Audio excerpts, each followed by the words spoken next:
kesulitan kesulitan mengikuti mengikuti prosesnya dengan sungguh-sungguh gitu ya, nanti boleh rekamannya dilihat-lihat lagi aja. Ya, saya akan upayakan ada rekaman. Nah, itu tadi saya sudah informasikan ke Kak Erwin ya, bahwa saya tuh biasanya record di komputer saya, tapi habis gitu langsung ditayangkan di YouTube gitu. Jadi kalau misalnya nanti ada yang mau di take down atau apa gitu ya, boleh informasikan ke saya. Tapi sementara untuk pertama kali saya biasanya tayangkan di YouTube gitu ya. Kecuali kalau memang dianggap kuliahnya itu misalnya kalau kayak sekarang permulaan mungkin kami. Kalau misalnya mau geser-geser ya, mau di reschedule pada hari-hari tertentu, teman-teman karena banyak yang nggak bisa, silakan aja, nggak apa-apa juga. Nanti saya juga kalau misalnya ada permasalahan, mungkin misalnya kita nggak ada perkuliahan, terus diganti dengan tugas misalnya, itu juga nggak apa-apa. Boleh ya, tergantung kesepakatan kita aja. Oke, ada lagi yang ingin disampaikan, teman-teman? Kak Fitri, silakan. Ada? Kak Hamdan, silakan.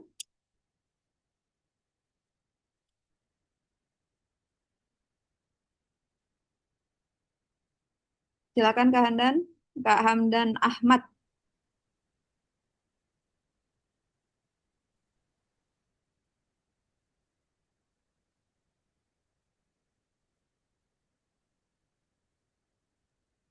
Kak Hamdan dengan Kak Mia nih. Kak Mia dulu deh. Baik, Bu. Assalamualaikum warahmatullahi wabarakatuh. Perkenalkan, saya Mia Rahmawati. Saya ingin bertanya terkait tugas yang tadi Ibu sebutkan, kan dikasih waktunya 2 sampai 3 hari. Apakah ada jadwal tugas tertentu, misalnya di hari hari apa gitu, hari Kamis atau hari Rabu, atau memang nanti sewaktu-waktu bisa berubah dan akan diinfokan ke PJ? Terima kasih. Baik, saya langsung jawab ya Kak Mia. Terima kasih pertanyaannya. Kalau penugasan itu biasanya saya langsung up di YouTube. Nah, itu real time biasanya YouTube, sorry, Adlink. Ya, jadi teman-teman sering-sering ngecek Adlink ya. Kalau di Adlink tuh teman-teman dapat notifikasi nggak? Kalau misalnya ada penugasan gitu. Nah, kita belum tahu sih, Bu, masalah ke notifikasinya apakah masuk ke handphone atau memang harus kita buka dulu adlinnya. Iya. Oke, baik-baik. Saya juga nggak tahu nih versi mahasiswa. Tapi kalau di S1 sih biasanya mereka langsung lihat tuh, langsung terinfo gitu, langsung jadi bisa pada saat itu langsung mengerjakan. Nah, jadi tadi kalau misalnya ternyata ada yang kelewat, nah teman-teman infokan ke saya, jadi saya bisa extend waktunya. Gitu aja sih, Kak. Baik, terima kasih, Bu. Oke, sama-sama. Jadi sementara ini belum ada, nggak ada jadwal pasti ya. Jadi tergantung penugasannya. Biasanya sih kalau saya tugasnya sederhana aja. Kalau dia tugas yang kompleks, biasanya itu jadi pengganti penugasan ujian tengah atau ujian akhir semester. Biasanya gitu, Kak. Untuk penugasan khusus yang kompleks gitu ya, yang misalnya harus ambil data tentang apa, bikin laporan tentang apa, misalnya gitu. Nah, itu biasanya tugas untuk akhir semester, project ya. Biasanya gitu. Kalau tugas-tugas yang hmm, per sesi itu biasanya tugas-tugas sederhana. Paling disuruh baca apa artikel, kemudian kasih komentar atau kasih pengalaman misalnya gitu, atau kasih masukan misalnya gitu. Nah, itu setelah diberikan komentar, lalu komentarnya itu di capture ya, di screenshot terus di-upload ke Adlink-nya sebagai bukti bahwa sudah mengerjakan tugasnya gitu. Nah, saya nanti memberikan penilaiannya di Adlink. Karena nanti ketika apa akhir semester saya akan tarik nilai-nilai yang ada di Edling itu masuk ke dalam si akad biasanya gitu Kak. Nah, nanti di si akad baru kelihatan setelah direkap ya nilai-nilai itu baru saya ngecek tuh nilai akhirnya seperti apa. Kalau misalnya ternyata kurang bagus, oh, oke. Kalau ada yang kurang bagus, nanti kita akan, kalau masih ada kesempatan, kita bisa perbaiki, kasih penugasan dan lainnya. Oh, so we have foreigner ya, Pak Hamdan. Dan Ahmad is from Pakistan. Is it possible to do the assignment in English? Okay, it's okay if you want to answer or do the assignment in English. It's okay. Okay, Kak Hamdan Ahmad.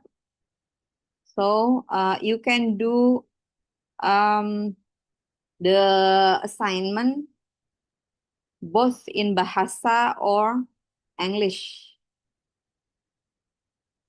Ya.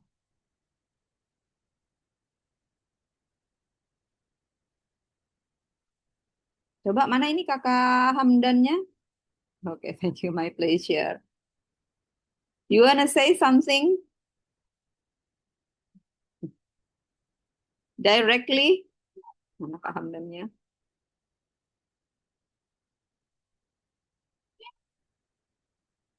Oh, the mic is not working. Okay, that's okay. Next session perhaps, yeah. So, do you understand the conversation we have done, Mr. Hamdan?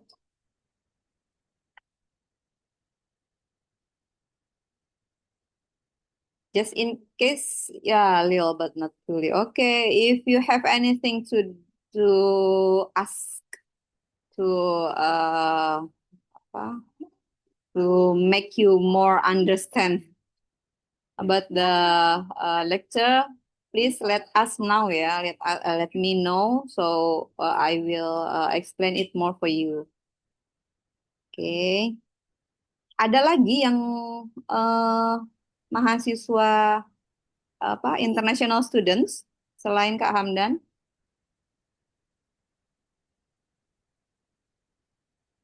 Masih ada lagi nggak Kak? Atau cukup cuma satu ya? Sepertinya cuma satu, Ibu. Seperti ya Ya, sepertinya cuma satu aja, Bu. oke. Oh, baik, ada lagi yang mau bertanya atau menyampaikan sesuatu?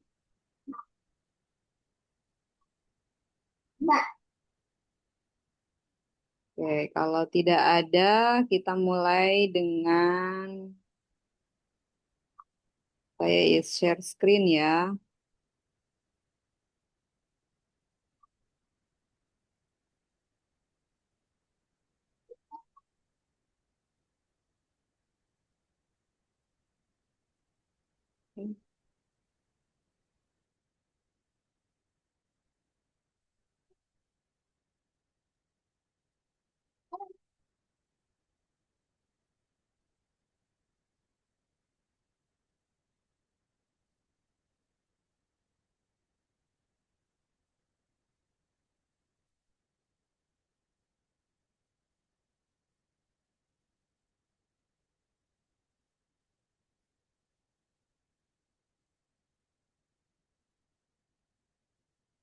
Bentar, saya ternyata belum dapat filenya.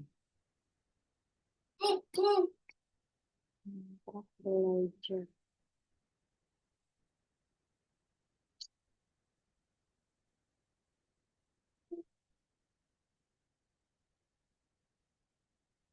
Saya offline, apa, off kamera dulu ya supaya jaringannya kuat ya. Karena mau share screen. Izin sebentar. Kayaknya agak delay nih.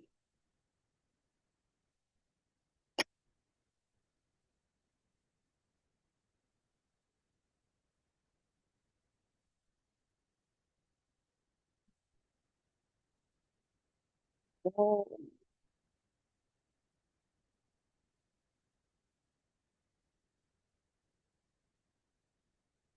empat belajar.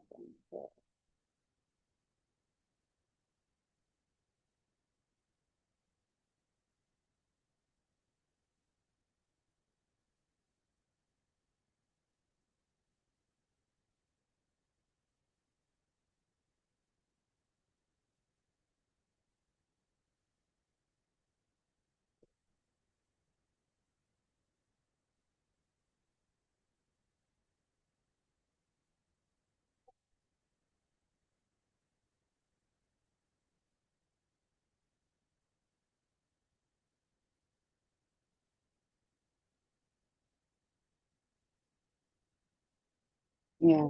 So yeah, this is my full name ya. Kita hari ini akan kenalan dulu, kemudian diskusi tentang bagaimana proses pembelajaran akan terjadi, kemudian RPS, penjelasan RPS ya. Nah, kenapa sih kita perlu mengenal? Why do we have to know each other? Gitu ya. Mengenal diri sendiri, we have to know ourselves and then we know you gitu ya. Kita saling mengenal. Em, Kalau menurut teman-teman, mengapa? Penting nggak sih? Sepenting apa gitu saling mengenal itu atau mengenal diri sendiri deh.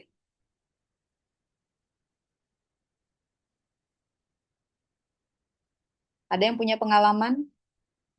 Pernah misalnya dalam keluarganya kalau sudah berkeluarga, sometimes we feel like people change gitu ya. Orang itu kok berubah gitu. Terus kita merasa we don't know him or her gitu. Jadi kemudian kita merasa saking dia berubah kayaknya dia beda dengan yang dulu, dia udah menjadi pribadi yang berbeda. Atau mungkin sama kita sendiri. You feel like you don't know yourself gitu. Pernah nggak? Ada yang pernah merasakan seperti itu? Tamia? Ya, izin berkomentar, Bu. Mungkin hal itu bisa dirasakan kepada orang lain ya, khususnya teman lama yang misalnya sudah lama tidak bertemu. Mungkin ada beberapa sifat atau sikap yang kita merasa itu berbeda dari dirinya yang lebih dulu Dulu gitu. kita kenal. Oh, oke. Jadi Ya, old friends gitu ya. Terus ketemu lagi setelah dewasa. Oh, dia jadi pribadi yang berbeda seolah-olah gitu ya. Padahal kan orangnya sama. Baik, terima kasih Kak Mia.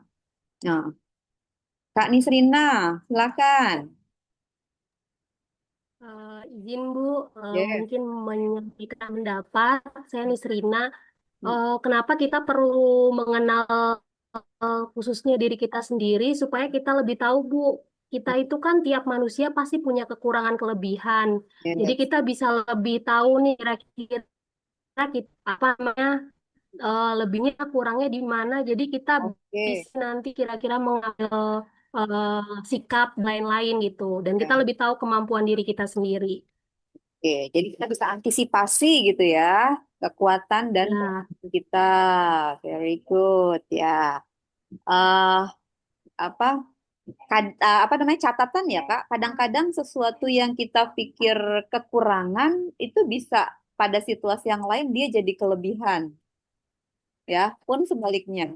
Jadi yang penting adalah kita mengenali eh, karakter kita tuh seperti apa gitu ya, kekuatan kita apa. Kalau kita udah tahu nih kekuatannya itu ya kita kita tonjolkan ya pada saat diperlukan, jangan berlebihan juga kan gitu ya.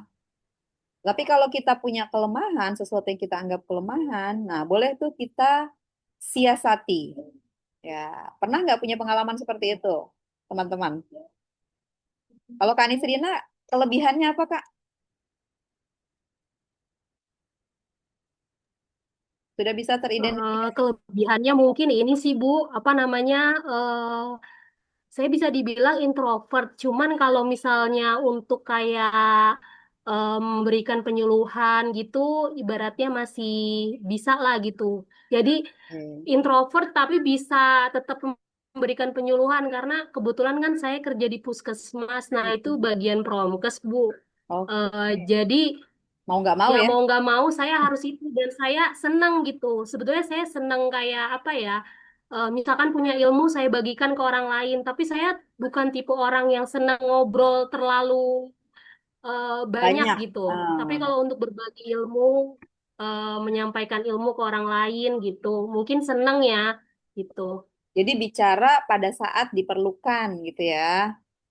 Kak Nisrina kata Ya, siapa Kak Nisrina itu ya. introvert? Hasil tes psikologi atau apa namanya self diagnostic? Gak diagnostik. Mungkin apa namanya Rasa penilaian ya. diri sendiri kali ya Bu. Cuman saya emang kalau misalkan terlalu apa ya terlalu banyak ngobrol atau di tempat keramaian gitu, jadi energinya itu kayak cepet habis gitu. Jadi Habis pulang-pulang gitu capek. cepet capek gitu.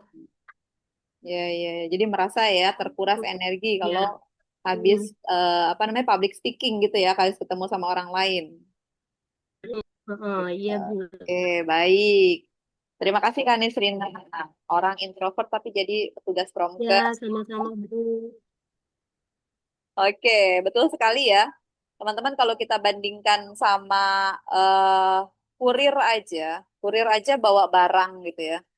Bawa barang itu dia perlu tahu barang itu apa, karakteristiknya seperti apa, sehingga dia membawanya dari tempat asal ke tempat tujuan sampai diterima itu tidak rusak, tidak salah treatment, gitu kan ya. Jadi ketika kita membawa barang dengan cara yang salah, barang itu bisa rusak gitu. Nah, apalagi kita apa namanya human gitu ya, human being. We have special apa namanya unique ya karakteristik gitu kan. Jadi we have to give the proper treatment gitu ya untuk diri kita sendiri. We have to do or make the environment gitu ya, lingkungannya itu harus kita sesuaikan dengan diri kita. Kalau tidak, nanti kita yang harus menyesuaikan dengan lingkungan gitu ya. Oke. Jadi demikian pentingnya kita mengenal diri sendiri dan orang lain. Nah, ini kalau di dalam Al-Qur'an ada nih salah satu, ini dua ayat ya. Dua ayat yang menggambarkan bahwa eh, banyak sekali tanda-tanda bukti bagi orang yang yakin gitu, yang punya keyakinan, yang percaya, termasuk tanda-tanda pada dirimu sendiri. Ayo, siapa yang mau baca ini? Ayatnya pendek aja. Kak Bapak Atila Son Max, ini Bapak Bapak Atila boleh bantu baca Oh iya, oh ayatnya? siap Bu. Oke, mangga.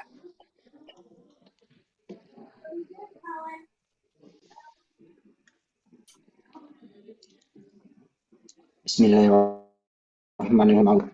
Alhamdulillah. Bismillah. Suara saya terdengar nggak? Ya, terdengar. Silakan. Bismillahirrahmanirrahim. Wafil ardi wafil ardi tatalal kibina wa fi anfusihim afala yashkurun. Dan ini ada banyak tanda-tanda atau bukti bagi orang-orang yang yakin, begitu pula dirimu sendiri. Tidakkah kamu memperhatikannya? Terima kasih, Bapak Atila. Jadi tadi sudah dibacakan ayatnya ya, wafil ardi ayatul lil muqinina wa fi anfusikum afala tubsirun gitu ya. Jadi Allah itu sudah memerintahkan untuk kita memperhatikan gitu ya tanda-tanda termasuk di dalam diri kita. Nah, jadi jangan jangan diabaikan gitu ya, termasuk gejala-gejala yang kita rasakan gitu kan. Apalagi yang emang sudah nempel nih kalau secara genetik kan dia tidak berubah ya dari awal lahir sampai nanti kita meninggal gitu. Nah, contoh tadi pada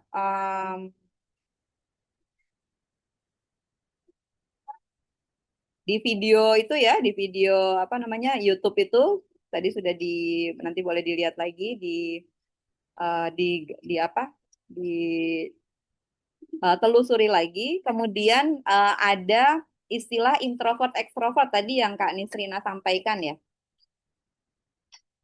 Merasa dirinya introvert tapi ketika harus public speaking itu kemudian bisa. Nah, kalau di konsep Tivin ada juga introvert ekstrovert tapi bukan seperti di konsep umum psikologi. Kalau di Tivin, introvert ekstrovert itu menggambarkan drive kecerdasan, dorongan.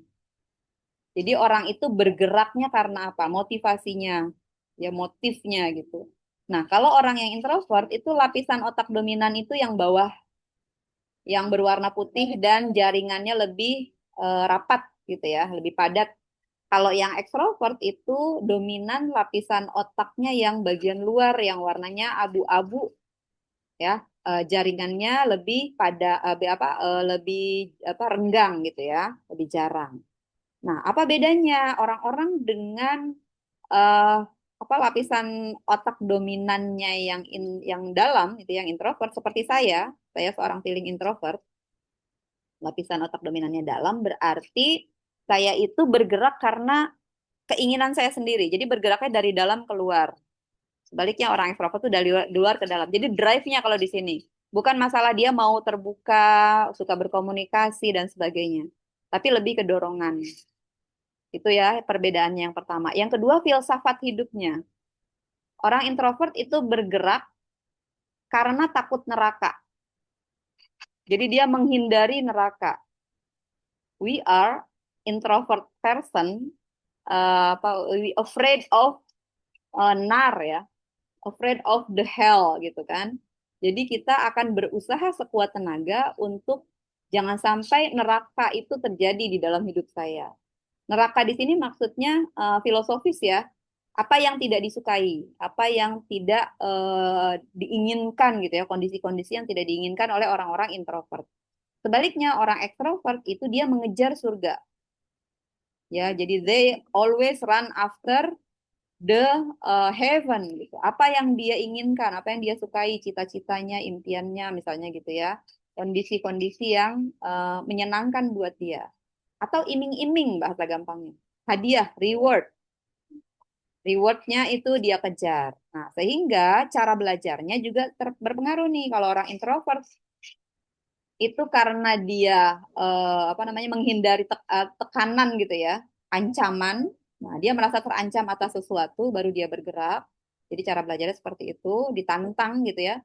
Kalau orang ekstrovert itu dia kasih iming-iming tadi, kasih hadiah misalnya gitu. Nah, Ibu izin Bu, yes. untuk slide-nya freeze Bu, nggak ada keluar gambarnya Ya sama betul, sekali ini saya atau pakai yang tulisan. PDF. Slide yang Oh aslinya iya, di YouTube itu, yang di YouTube itu Pak. oh ya baik Bu. Ya, oke. Yang di YouTube itu penjelasan lengkapnya. Baik, nah sekarang kita masuk ke yang konsep dasar untuk promosi kesehatan. Nah, pertanyaannya, silakan boleh dijawab langsung atau di kolom chat ya. Apakah promosi kesehatan itu sama dengan penyuluhan? Ini orang Promkes silakan kalau mau jawab. Gimana Kak Nisrina? Sama aja atau beda? Hmm, Kalau menurut saya sih, kalau untuk promosi kesehatan itu nggak selalu dalam bentuk penyuluhan sih, Bu. Ini sih pendapat saya ya, Bu ya. Saya nggak tahu benarnya kayak gimana gitu. Baik, silakan. Terus, apakah promosi kesehatan harus menggunakan media? Hmm, Sepertinya harus ya, karena kan promosi kesehatan itu kan intinya kan peningkatan kesehatan, derajat kesehatan manusia ya. Menurut saya sih harus. Hmm. Terus apa lagi? Pengobatan bukan aksi massa, strategi Promkes. Ya, aksi massa termasuk strategi Promkes. Buat ya. Untuk pengobatan bukan promosi kesehatan. Nah, ini agak-agak bimbang nih saya jawabnya. Ya, pertanyaannya tricky. Pertanyaannya tricky sih, Bu. Maksudnya kalau dibilang pengobatan itu bukan promosi kesehatan, em, Harusnya. enggak juga. Maksudnya pengobatan bukan promosi kesehatan. Bisa masuk sih untuk promosi kesehatan, pengobatan ya, walaupun sebetulnya kalau promosi kesehatan itu tadi mencegah orang untuk nggak sakit gitu. Pasien stadium akhir tidak perlu promosi kesehatan. Tetap perlu sih. Oke, jawabannya tidak ya. Terus promosi kesehatan fokus pada aspek fisik biologis. Ini maksudnya gimana nih Bu? Kalau promosi kesehatan fokus pada aspek fisik biologis. Intervensi untuk aspek fisik biologis manusia atau klien atau masyarakat. Hmm, enggak juga sih. Ya, Sampah merupakan tanggung jawab petugas kesehatan. Enggak. Kalau enggak juga. misalkan sampah merupakan tanggung jawab petugas kesehatan, nanti sampah di sekeliling kita numpuk. Karena Ya, petugas kesehatannya cuma sedikit dibandingkan jumlah masyarakat yang ada. Heeh. oke. Terima kasih Kak Maaf Nesrina. ya Bu, mungkin kalau misalkan salah Bu jawaban saya. Nggak apa-apa. Salah itu halal. Yang haram itu berbohong ya. Ya, Jadi kalau kita masih belajar ya lakukan kesalahan sebanyak-banyaknya gitu ya.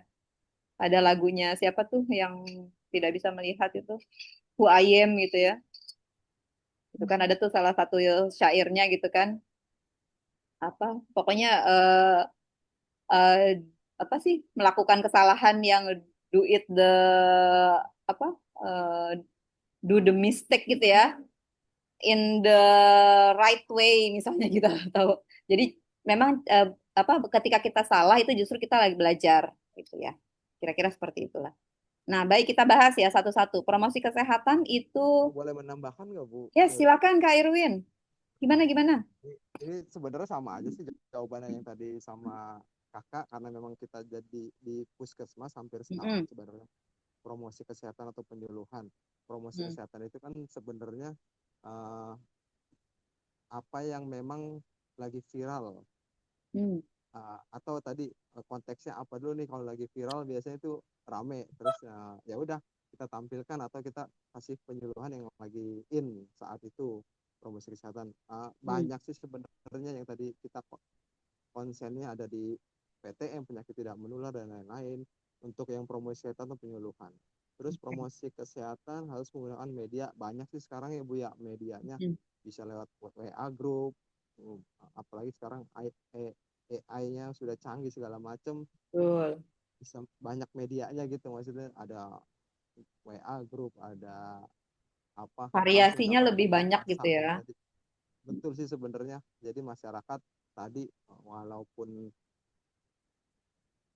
walaupun walaupun tadi tidak melek teknologi, tapi memang kita bisa masuk ke sana.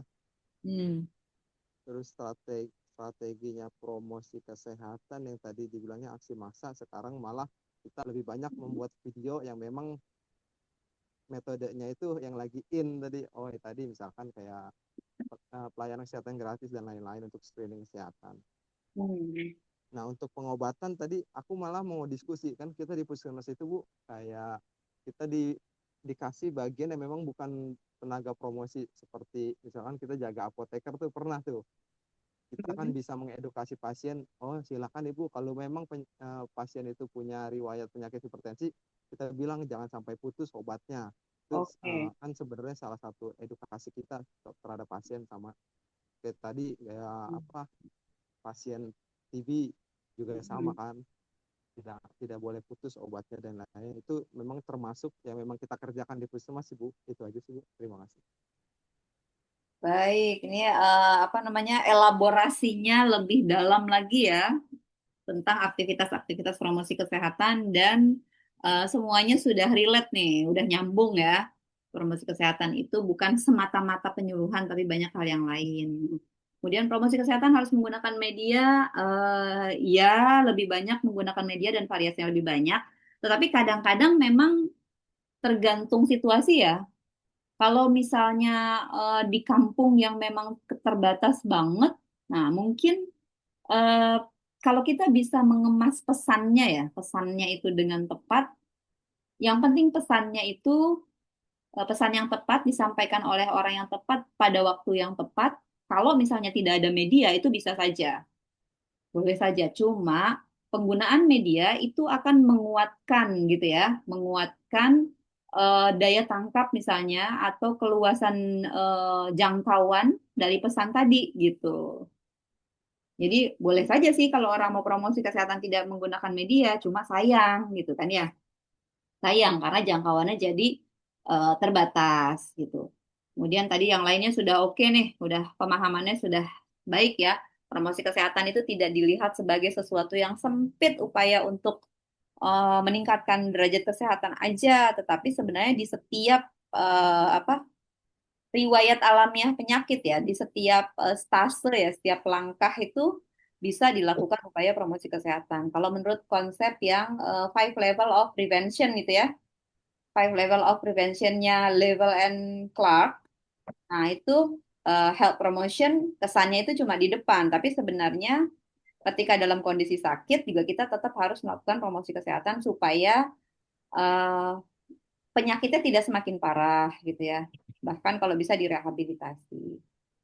Oke, kita lanjut lagi.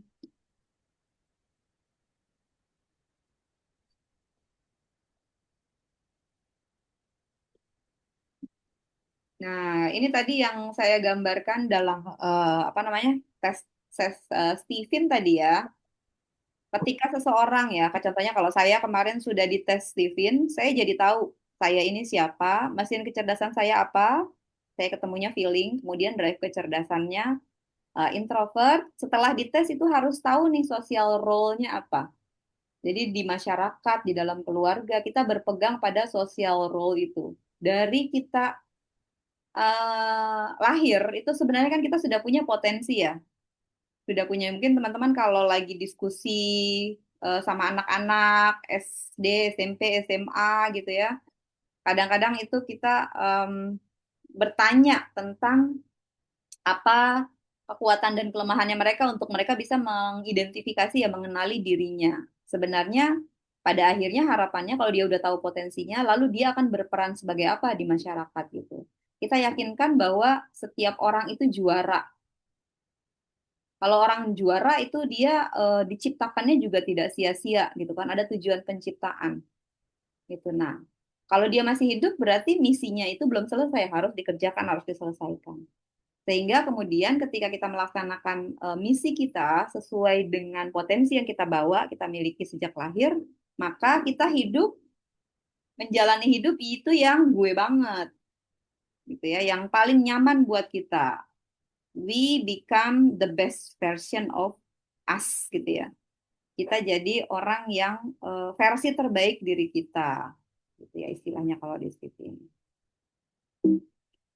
Oke, kita lanjutkan. Nah, ini ada pilihan nih. Siapapun bisa jadi apapun versus fokus satu hebat. Teman-teman sepakat yang mana?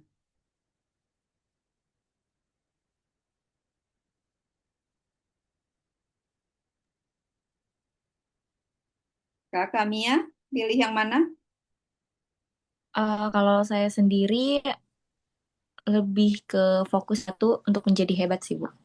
Oke, fokus satu. Karena kalau misalnya kita fokus satu, berarti kita sudah mengetahui kita ingin kemana, kita sudah tahu arahnya dan apa yang mau kita tuju gitu, Bu. Kalau misalnya siapapun bisa jadi apapun, itu lebih ke dia sendiri berarti belum tahu dia mau meraih apa gitu dalam hidupnya.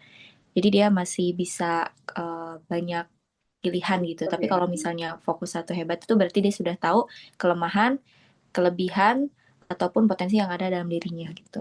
Terima Oke. kasih, Bu. Sama kami ya. Baik. Yang lain sependapat? Atau ada yang beda pendapat? Silakan, satu orang lagi. Mana yang beda pendapat? Ada nggak yang beda pendapat? Saya beda pendapat Oh, kayaknya, Bu. beda pendapat. Kak Anissa, silakan. Iya izin kalau saya mungkin ke siapapun bisa jadi apapun karena mungkin pengaruh dari pekerjaan juga.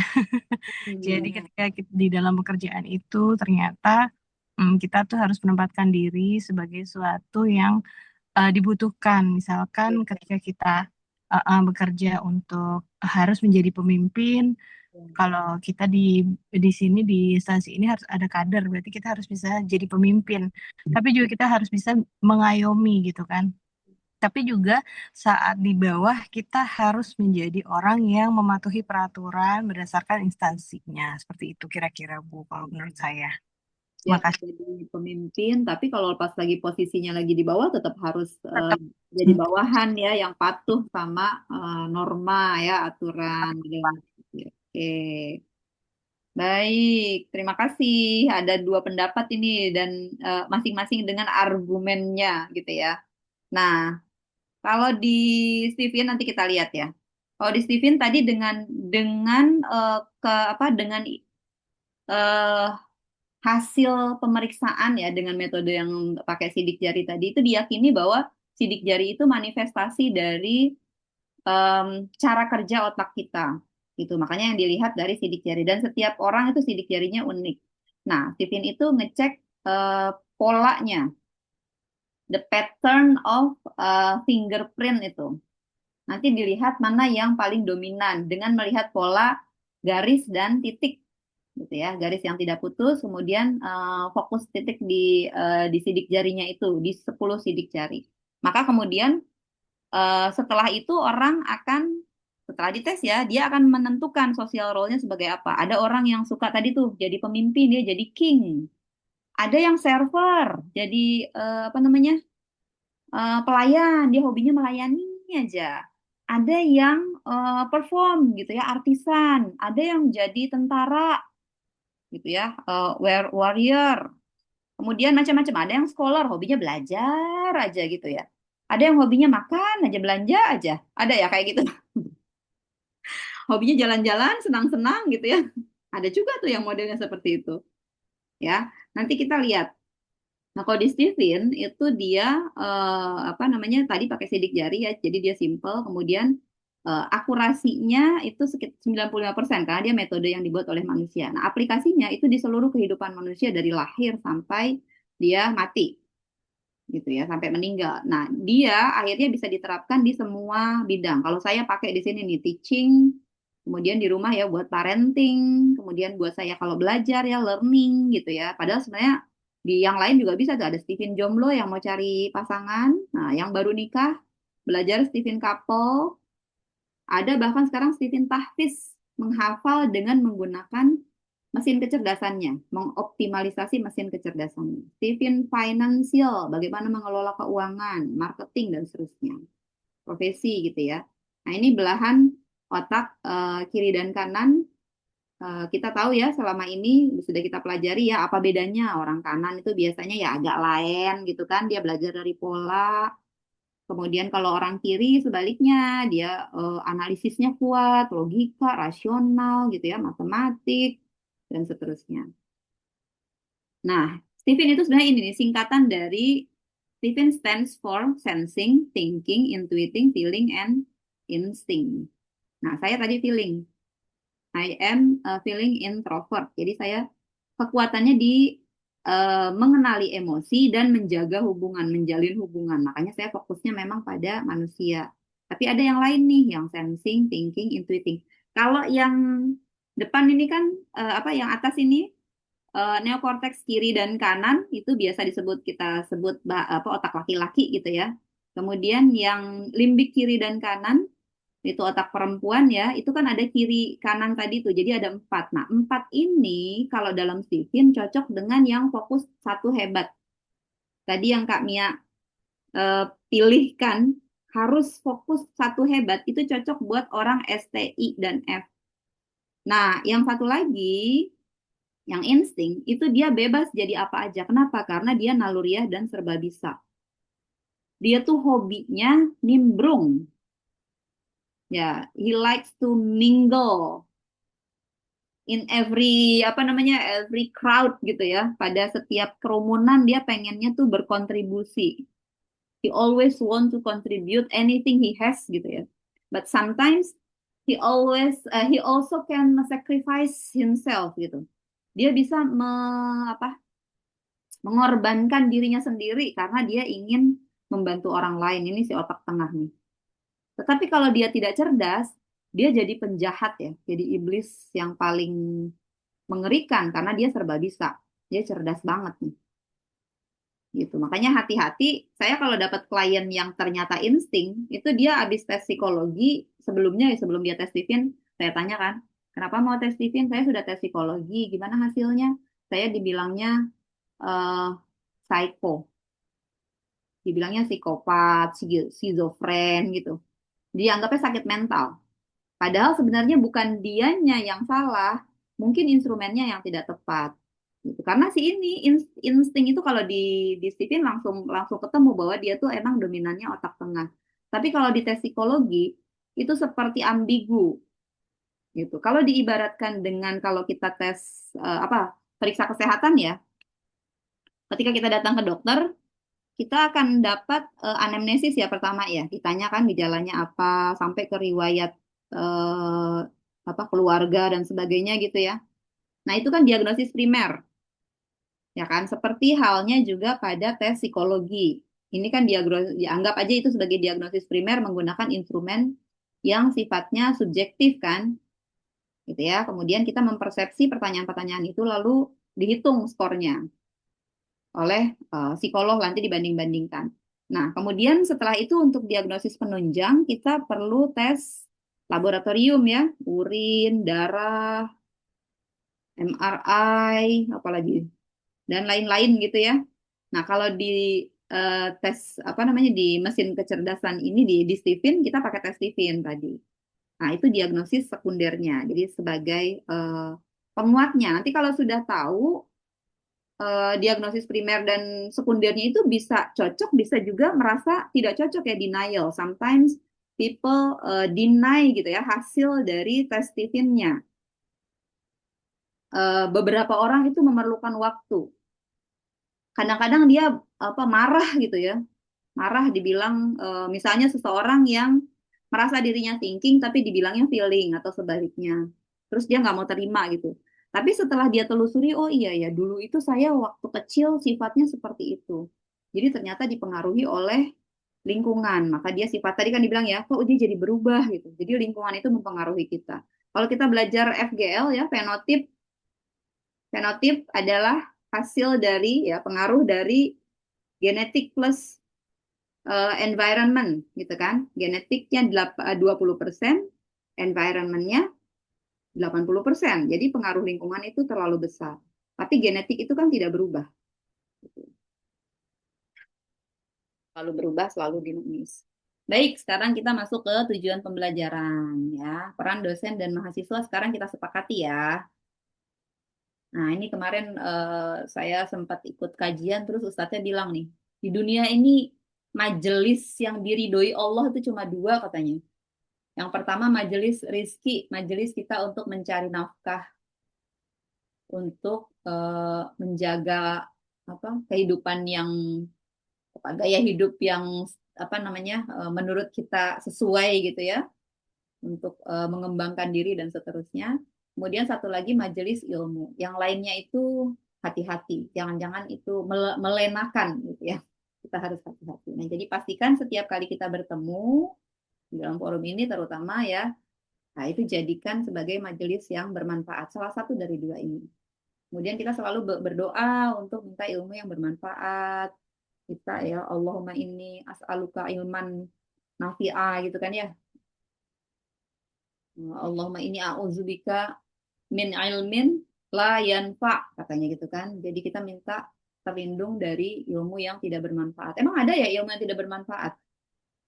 Ada Kak? Apa contohnya?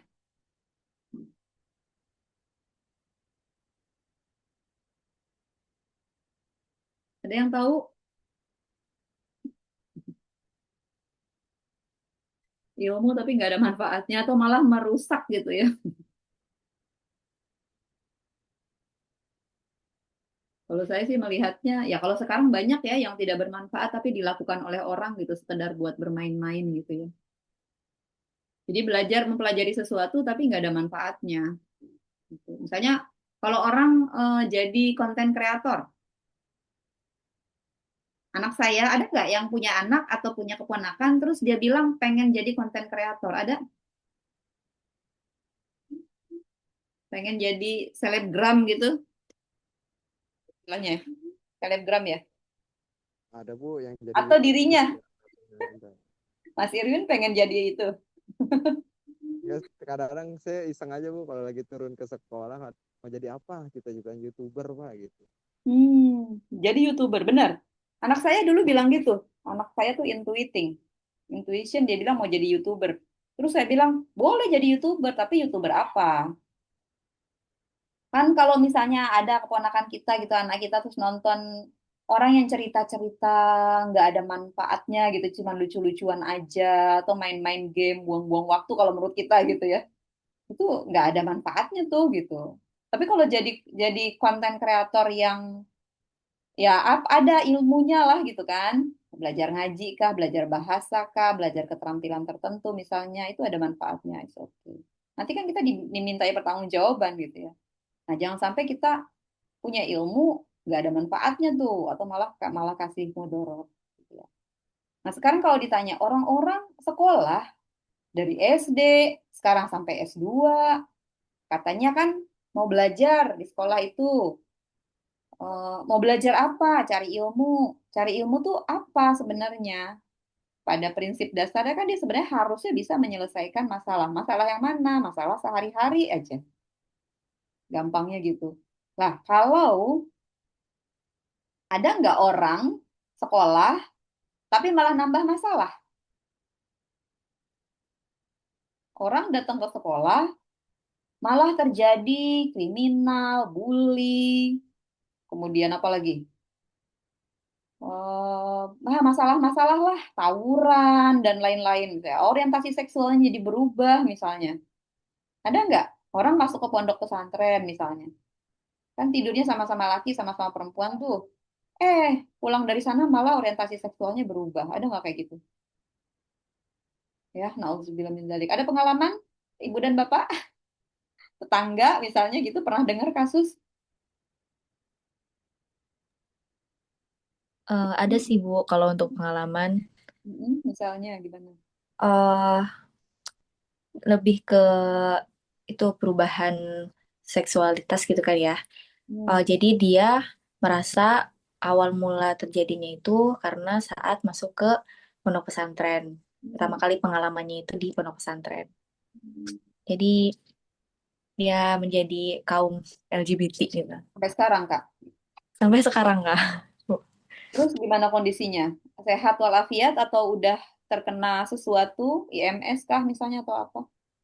Kalau untuk kabar terakhir yang saya dengar sih, dia masih sehat ya Bu ya, kalau untuk sampai sekarang lah. Masih terjaga. Terjaga, mungkin masih terjaga. Ya, betul.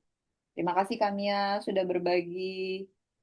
Nah, saya itu banyak banget nih Kak. Saya sama Bu Dewi itu beberapa kali melakukan riset untuk ODIF ya, tentang ODIF, orang dengan HIV. Itu banyak banget. Young people gitu ya, young men, yang LSL. Atau kalau itu MSM ya, men who have sex with men gitu ya. Kemudian dia sudah jadi HIV, ODIF ya, orang dengan HIV. Banyak yang dapatnya itu apa? Berubah orientasi seksual itu sejak kecil. Nah, tadi banget, barusan banget sekitar zuhur tadi, sekitar Jumatan itu, saya kan ngisi materi harusnya seharian ya. Untung aja itu dipercepat selesainya. Itu di kelas para kepala sekolah SMK, saya disuruh ngisi materi itu 3 hari. Nah, ini kelas terakhir yang saya masuk itu kelas A. Itu salah satu ibunya tuh cerita bahwa anaknya jadi korban seperti itu ya, sodomi gitu, dari umur 4 tahun. 2 kali. Pada umur 6 tahun kejadian lagi. 2 kali jadi korban. Itu luar biasa galaunya tuh ibunya. Akhirnya dia sempat berhenti bekerja gitu ya. Jadi dia ingin mendampingi anaknya, takut anaknya trauma dan sebagainya. Sampai dia tadi itu tadinya kita mau apa namanya pelatihan itu seriusan, udah pelatihan, tapi mereka sekalian aja mau dites nanti. Oh ya udah nanti saya ke rumah, saya bilang gitu. Supaya dia bisa treatment anaknya dengan benar. Dianya sendiri udah dites juga. Ya, saya harus tahu diri saya seperti apa supaya saya berdamai dengan diri saya sehingga saya bisa mengarahkan anak gitu. Supaya jangan sampai traumanya itu pernah kejadian dan itu 2 kali kejadian jadi korban itu jangan sampai nanti terbawa sekarang anaknya sudah SMP gitu kan puber nih ya kan pada saat puber kita harus lihat lagi kalau di kasus saya itu terjadi perubahan perilaku yang sangat signifikan pada anak-anak kita. Siblings rivalry-nya itu sangat tinggi ya ketika mereka puber, cemburu-cemburu gitu ya. Kemudian konflik yang mengakibatkan saya jadi masuk ke dalam konfliknya anak-anak gitu. Ya, padahal itu ya tujuan kita mencari ilmu untuk menyelesaikan masalah-masalah itu. Masalah apa ya? Masalah yang sehari-hari gitu ya. Kalau bisa masalah pribadi dulu yang diselesaikan ya kita dengan keluarga, nanti berikutnya boleh meluas ke masyarakat. Ya. Nah, ini tadi yang introvert ekstrovert ya perbedaannya. Sumber stimulusnya dari dalam kalau yang introvert, ekstrovert dari luar. Dia merespons apa yang terjadi dari luar. Falsafah hidupnya afraid of hell. Introvert people gitu ya. Kalau yang ekstrovert itu find out gitu ya, running for the heaven, ya, apa yang menyenangkan, what they like gitu ya. Kalau yang introvert tuh apa yang they dislike gitu ya. Motivasinya yang satu ditantang, yang satu difasilitasi. Anak saya yang intuiting extrovert itu bosenan. Anak intuiting tuh bosen ya. Cepat bosen dia pengen cari suasana baru terus. Gonta-ganti ekstrakurikuler. Nanti dia main badminton. Bulan depan ikut futsal. Nanti ganti lagi panahan. Nanti ikut lagi semuanya. Tiga-tiganya mau ikut gitu. Ya udah fasilitasi aja. Nanti kalau dia ada kesempatan, kalau anak laki-laki atau anak-anak sensing, kadang-kadang dia suka perform ya. Nah, disilakan lomba-lomba misalnya gitu. Kasih fasilitas. Nah, dalam proses pembelajaran, peran dosen dengan mahasiswa itu nanti kita akan saling, kalau sudah ditestifin itu sebenarnya bisa jadi mentor dan coach. Jadi ada sirkulasi yang mendukung dan menaklukkan. Tapi karena belum ada yang dites, jadi kita saling ini aja, yang teaching each other. Kemudian saya sebagai dosen akan menjadi resources teman-teman. If you want to know anything gitu ya, mau learn about something gitu, saya berusaha menjadi resource. Tapi kalau saya tidak sanggup, if even ya I don't have the resources, ilmu saya itu tidak cukup, maka saya akan jadi resources linker. Jadi saya akan cari. Teman-teman boleh menyarankan kalau ada orang yang kelihatannya keren banget nih di Promkes, kita undang jadi narsum misalnya. Undang diskusi boleh, silakan. Saya akan menjadi penyambung ya, penyedia resourcesnya. Oke, apalagi. Nah, ini tadi yang si apa aja bisa tadi ya, insting. Kalau yang lainnya itu biasanya sih fokus satu hebat, thinking, apa, sensing, thinking, intuiting, feeling. Nah, terima kasih. Berikutnya nanti untuk teori dan model dalam promosi atau perilaku kesehatan. Kita ke RPS dulu ya. Apakah sudah muncul RPS-nya di layar? Izin belum Ibu. Belum ya, Baru stop dulu ya.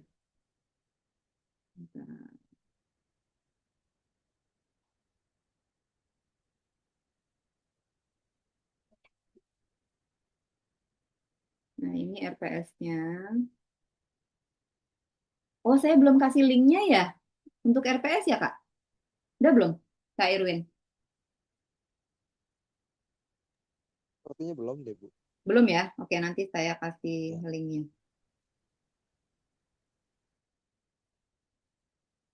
Oke, ini kira-kira yang akan kita pelajari. Saya akan bagi untuk setiap sesi. Ini ada dari pengantar. Hari ini kita belajar sejarah, definisi, teori, model terkini.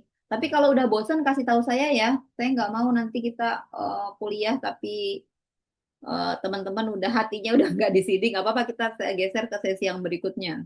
Nggak harus menyelesaikan full waktunya gitu ya. Nah untuk sesi yang berikutnya teman-teman disilakan berbagi ya, membagi kelompoknya untuk mempresentasikan materi-materi yang sudah ada di eh, apa matriks ini. Nah, bahannya di sini sudah ada juga referensi-referensinya. Kalau teman-teman mau tambahkan dengan referensi yang lain itu disilakan. Untuk penugasan nanti saya akan masukkan di setiap sesinya. Nah, untuk sekarang, oh ya, ini kalau masih ada yang ingin diperbaiki, silakan kasih saran. Nanti kita akan perbaiki sesuai masukan dari teman-teman kalau kita sepakati. Untuk sesi 1 dan 2 itu kita akan diskusi tentang tadi sudah sebagian ya konsep dasarnya. Nanti ada model-model perilaku kesehatan, kemudian faktor sosial budaya dan seterusnya. apa namanya overview aja biar nggak terlalu berat.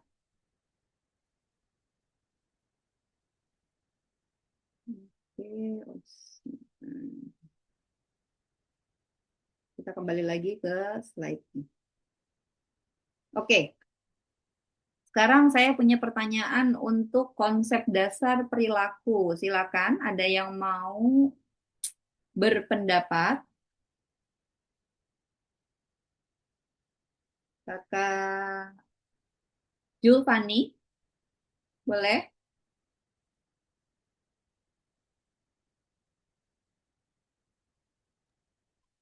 Iya Ibu, izin Ibu. Silakan. Ini 1 sampai 5 ya Bu Ya, ya. 1 sampai 5. Benar atau betul atau salah? Untuk yang pertama itu perilaku seseorang tidak dapat berubah. Kalau menurut saya itu tidak benar karena kalau misalnya untuk perilaku seseorang itu kan tergantung dari kondisinya.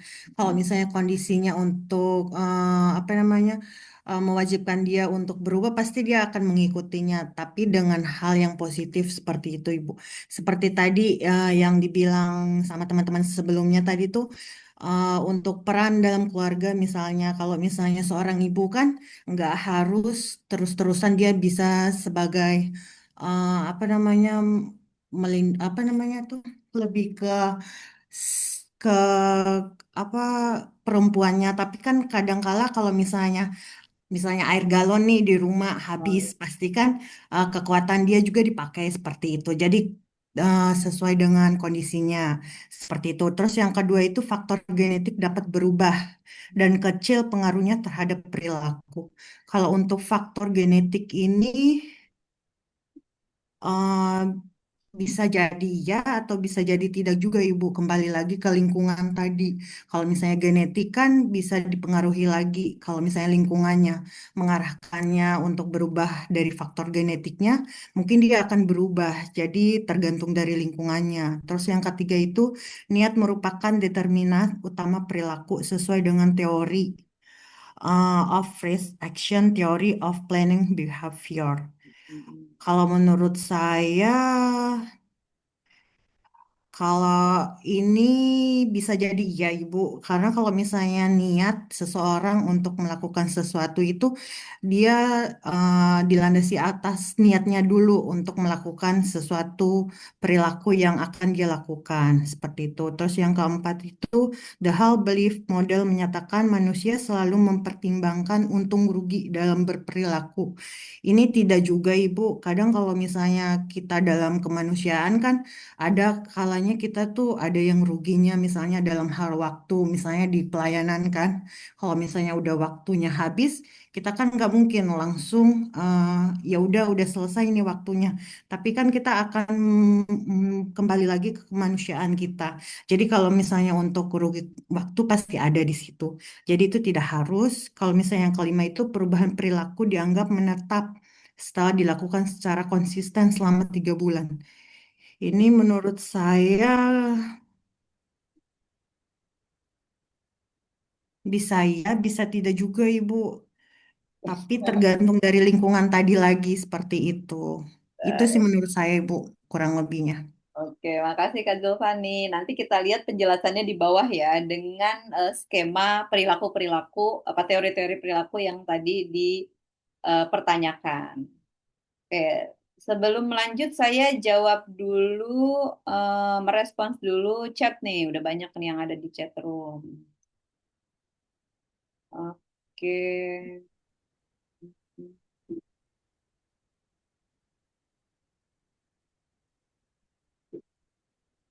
Promosi kesehatan tidak sama dengan penyuluhan walaupun keduanya berkaitan. Oke, jadi tadi promosi kesehatan itu salah satunya dengan cara penyuluhan. Tapi promosi kesehatan itu jauh lebih luas dari sekedar penyuluhan ya.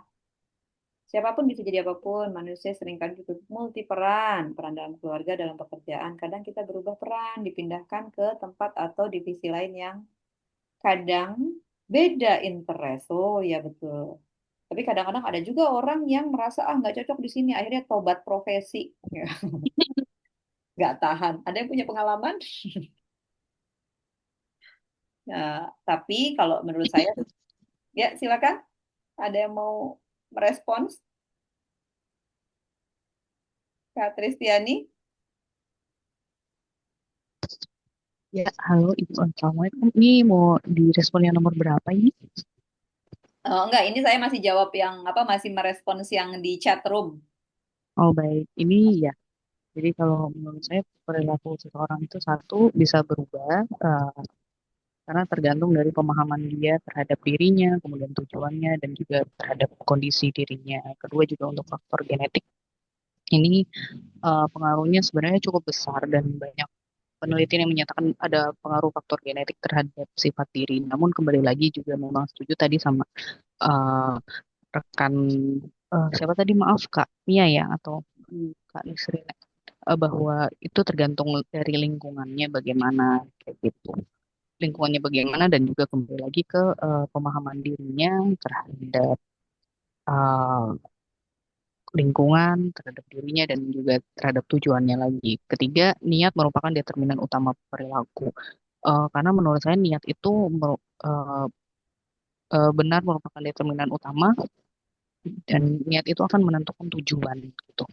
Jadi Ya. nanti tujuannya seperti apa, maka itu akan menentukan bagaimana cara dia berperilaku. Misalnya kalau sebagai muslim gitu, kalau misalnya niat kita dilandasi agar disayang Allah, maka kita akan melakukan hal-hal yang diridhoi oleh Allah dan menjauhkan diri kita dari hal-hal yang tidak diridhoi oleh Allah, termasuk dalam hal perilaku kesehatan gitu ya. Misalnya, kita memilih obat yang halal gitu untuk kita dan untuk keluarga kita gitu.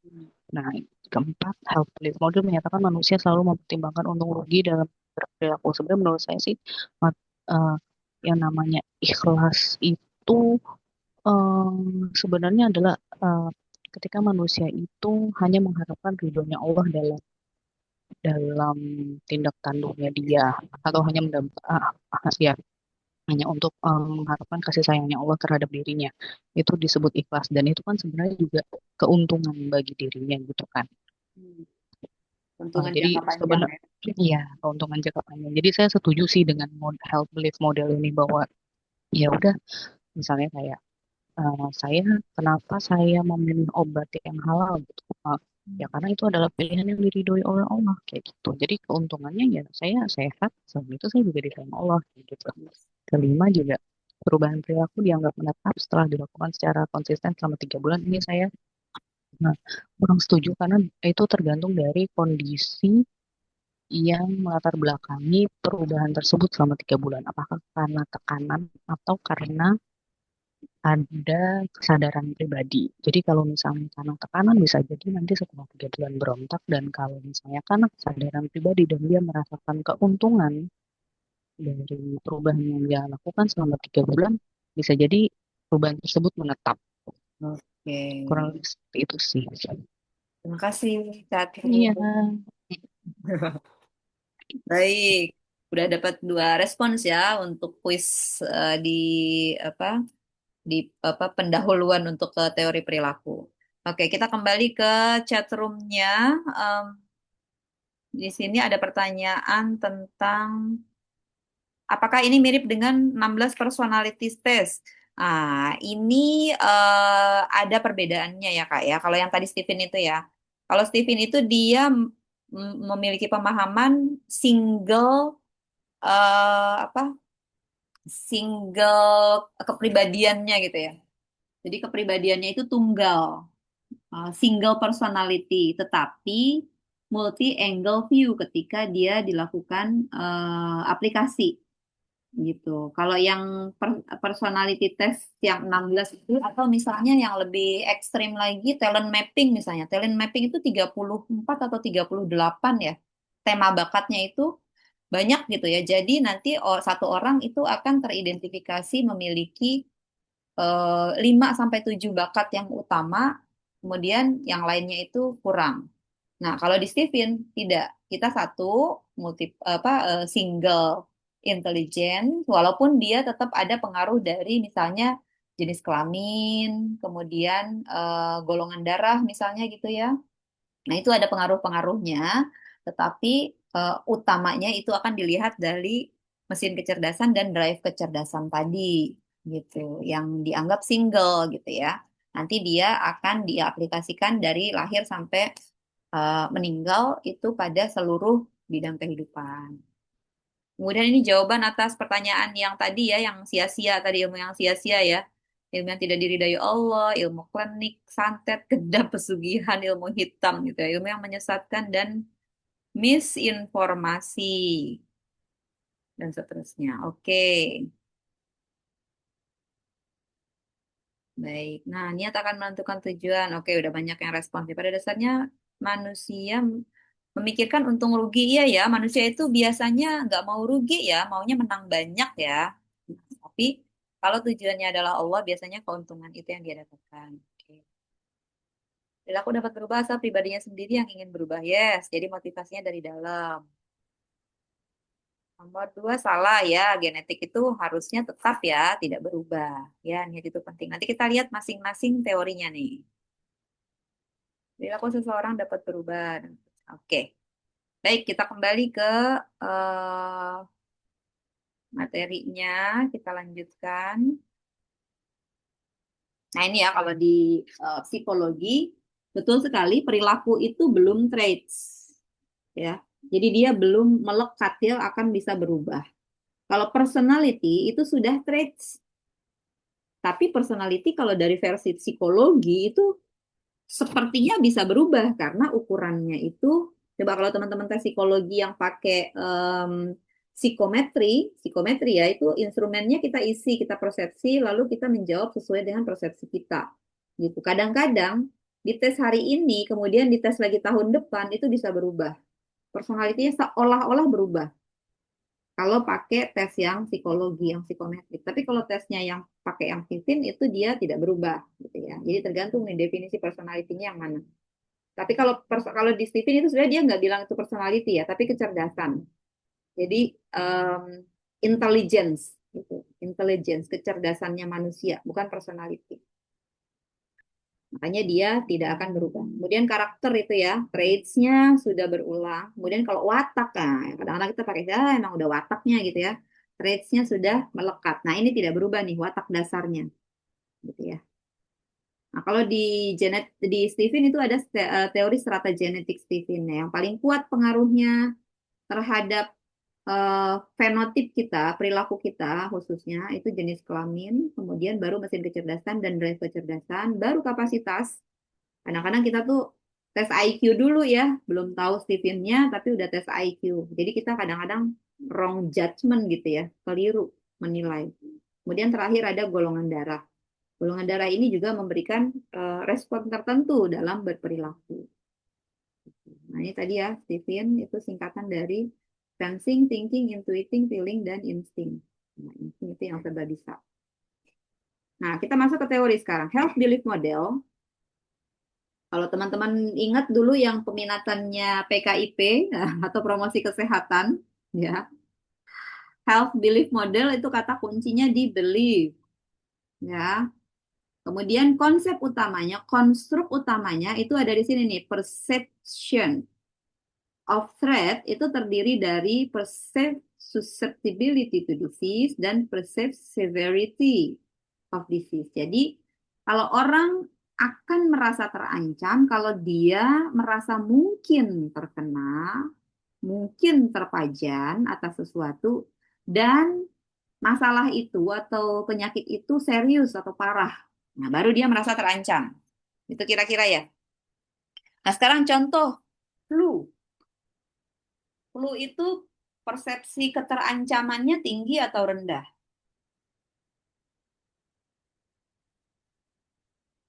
Ada yang mau cerita kemarin pengalamannya sakit flu,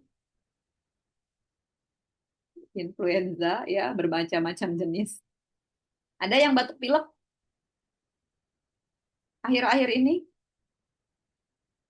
Dirinya atau keluarganya? Ada, Bu? Ada? Silakan Kakak Miftah. Gimana ceritanya? Mungkin Bu kalau batuk pilek itu kan yang dirasain apa namanya kondisi kurang enak badan gitu ya Bu. Jadi biasanya disertai dengan demam, terus apa ya, biasa batuk pilek. Jadi kita tuh nggak fit secara apa ya, secara maksimal gitu sih Bu, yang dirasain dari batuk pilek juga. Oke, common cold ya, kita ada fever ya, ada demam, kemudian tidak nyaman ya, inconvenient gitu ya, perasaan tuh badannya tuh ada nyeri-nyeri mungkin gitu ya, pegal-pegal, terus tenggorokannya sakit, batuk gitu ya. Nah itu parah nggak? Kalau orang kena flu, gejala-gejala yang dialaminya itu parah nggak? Parah atau ringan? Kalau menurut Kamista?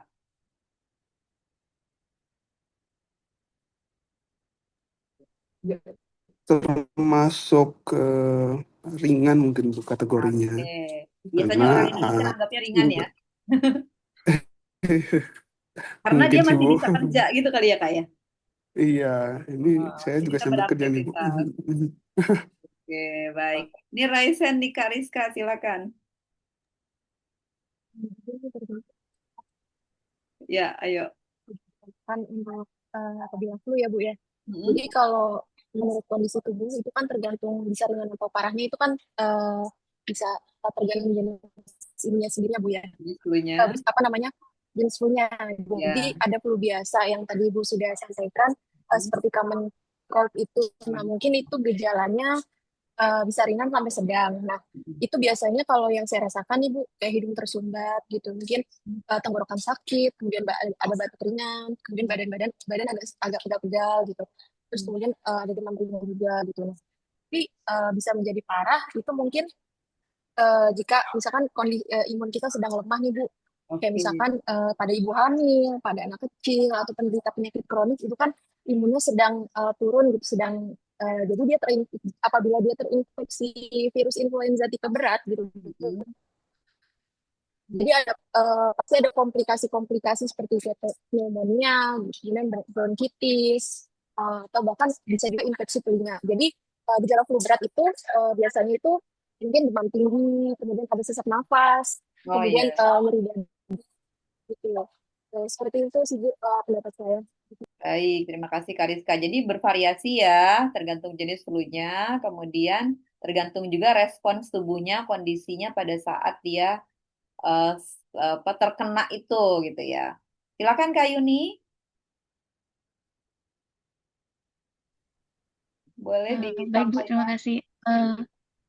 Ya baik, terima kasih Bu. Saya dengan Yuni. Kalau menurut saya Bu, ini mengenai demam ini, Hmm. perception of threat-nya itu, demam itu kan seperti kita tahu itu kalau kita anggap itu sebagai penyakit yang ringan ya, Hmm. kalau di kalangan kita masyarakat awam, karena Iya. gejalanya itu kayaknya itu bisa dibawa istirahat aja gitu loh. Sembuh Jadi kita sendiri gitu ya kayak Kak. lagi drop aja gitu kondisi tubuhnya. Jadi kalau dibawa istirahat tuh dia lebih mendingan gitu kan Bu ya. Tapi berdasarkan pengalaman pribadi sih Mm-mm. waktu COVID kemarin yang 2020 kebetulan suami saya tuh terkena COVID. Nah kesininya dia demam dikit aja Bu, itu ngerasa wah ini saya kena COVID nih gitu. Jadi kayaknya tuh jadi Trauma jadi ya. parno gitu Bu sama Parno. demam itu. Padahal sebenarnya kan itu cuman demam biasa aja gitu. Jadi kalau dibawa istirahat, terus makan yang benar, istirahat cukup tuh udah enakan lagi gitu sih. Baik. Itu aja Bu, terima kasih. Baik, terima kasih Kak Yuni. Jadi dia antar waktu itu bisa berbeda karena kondisi-kondisi pendahulunya ya, riwayatnya gitu ya. Ada riwayat penyakit yang berat ternyata yang menyertai gejala-gejala tadi ya. Apa manifestasi gejalanya itu eh, dirasakan severe gitu ya, serius gitu ya, sehingga dia merasa terancam. Nah, itu kalau orang lagi riset itu bisa dihitung tuh dikuantifikasi, dikasih skor susceptibility-nya berapa, severity-nya berapa. Kemudian dikalikan. Nah, kalau dia merasa sangat susceptible dan sangat berat, karena kalau flu kan biasanya kita anggap susceptibility-nya tinggi ya, gampang menular karena melalui droplet aja bisa gitu ya. Dalam waktu berapa menit misalnya dia kuman itu masih bertahan, masih bisa menularkan misalnya gitu. Susceptibility-nya tinggi. Lalu kalau severity-nya tinggi, maka ini kalau dikalikan nilainya jadi tinggi gitu. Maka dia ambil persepsi keterancamannya itu tinggi. Nah, nanti kita lihat nih tindakannya seperti apa gitu. Kemudian konstruk kedua yang juga penting ini evaluation of behavior to counter threat. Ada benefit dan ada barrier. Nah, bedanya kalau di sini tadi pada disease, pada masalah kesehatannya. Kalau yang di sini perceived benefit dan barrier ini dia masalah untung rugi yang diperhitungkan oleh manusia. Ya, untung ruginya itu kalau dia ambil tindakan pencegahan, preventive action. Nah, ini kemudian yang dihitung. Nah, kalau di sininya tinggi, perception of threat yang tadi merasa terancam, kemudian benefitnya dianggap tinggi kalau dia mengambil tindakan tertentu, misalnya tadi, oh ya udah istirahat, gitu kan? Kalau istirahat, gejalanya berkurang, atau misalnya minum madu, misalnya gitu, minum vitamin C yang banyak, ditembakin tuh sama vitamin C, ada yang percayanya sama vitamin D, ada yang percaya sama vitamin E misalnya, maka dia akan ambil tindakan untuk mencegahnya, gitu ya, tindakannya di sini. Nah, kemudian ini dia yang belief-nya. Satu lagi, perceive of self-efficacy. Jadi, dia percaya sama dirinya sendiri untuk bisa melakukan tindakan pencegahan tadi. Gitu. Nah, kalau ini semuanya tinggi, maka kemungkinan ini sebenarnya kalau di health belief model, likelihood of taking action ya, belum sampai ke individual behavior. Ya, jadi behavior to reduce threat based on expectation ini masih dalam tingkatan yang likelihood of taking action. Ya, kalau di teori asalnya ya, kalau di sini dia digambarkan sudah jadi individual behavior. Tetapi biasanya dia tunggu ini nih, cues to action ini pemicunya, triggernya. Gara-gara dengar berita, gara-gara lihat di sosial media lagi viral gitu ya. Ada informasi dari internet atau dari advice dari seseorang ya yang menurut dia penting gitu ya. Personal influence dan reminders. Ini contohnya ya, ini triggernya. Kadang-kadang orang nggak bergerak kalau dia nggak dapat trigger ini. Dia mengabaikan persepsi-persepsi tadi. Kemudian di belakangnya ada modifying factors. Itulah faktor yang dasar ya, demografik, sosiopsikologi, sosioekonomi, kemudian sosiopsikologi, sosioekonomi sama apa lagi satu lagi ya, yang sifat-sifatnya sosial-sosial gitu ya, sosial budaya, politik dan sebagainya gitu ya. Nah, ini menjadi faktor pemodifikasinya. Oke, Kak Yuni masih ingin menyampaikan sesuatu? Silakan. Maaf Bu, belum diturunin ini tandanya. Maaf. Kirain mau menyampaikan sesuatu lagi. Oke, jadi ini kalau menurut teori atau model perilaku kesehatan. Oke, kita lanjut ke, ini contohnya ya riset-riset yang menggunakan teori of model health belief model ya. Nah, ini skripsi nih. Skripsi tahun 2019 oleh Aulia. Ini berarti anak S1 ya. Riset yang dilakukan kepada men who have sex with men di Jakarta Selatan. Nah, ini hasilnya. Dia pakai instrumennya itu saya patenkan tuh. Jadi kakak kalau mau riset tentang ini sudah ada instrumennya. Instrumennya murni menggunakan health belief model. Nah, itu sudah ada patennya, silakan dipakai. Saya pasti gratis. Biasanya kalau orang mau riset ya.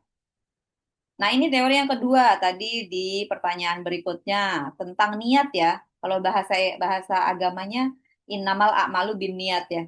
Jadi perilaku itu berdasarkan amalan seseorang itu didasarkan dari niatnya gitu ya. Nah, memang kalau menurut theory of reason action yang kemudian berkembang menjadi theory of learned behavior itu intention adalah prediktor terkuat, the strongest, the biggest predictor for behavior.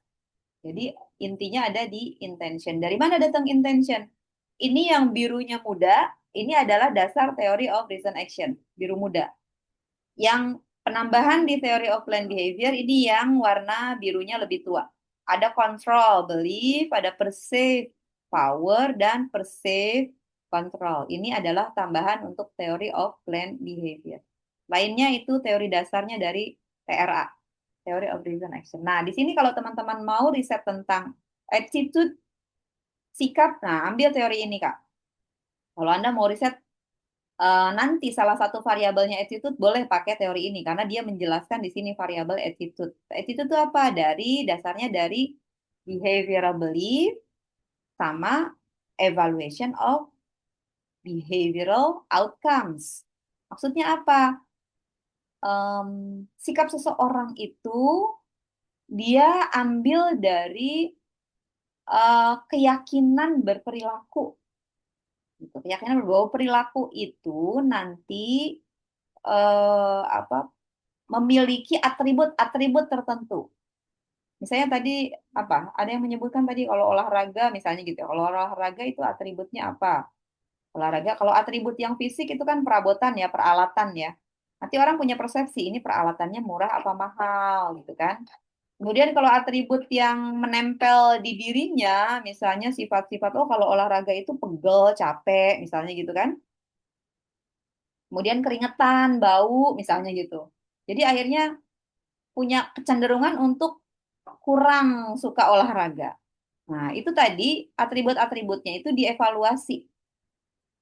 Evaluation of behavioral outcomes. Oh, kalau olahraga itu jangka pendeknya kayak tadi, akhirnya dia nggak suka sama olahraga. Nah, ini suka tidak suka, akhirnya gabungan dari hasil evaluasi keduanya ini.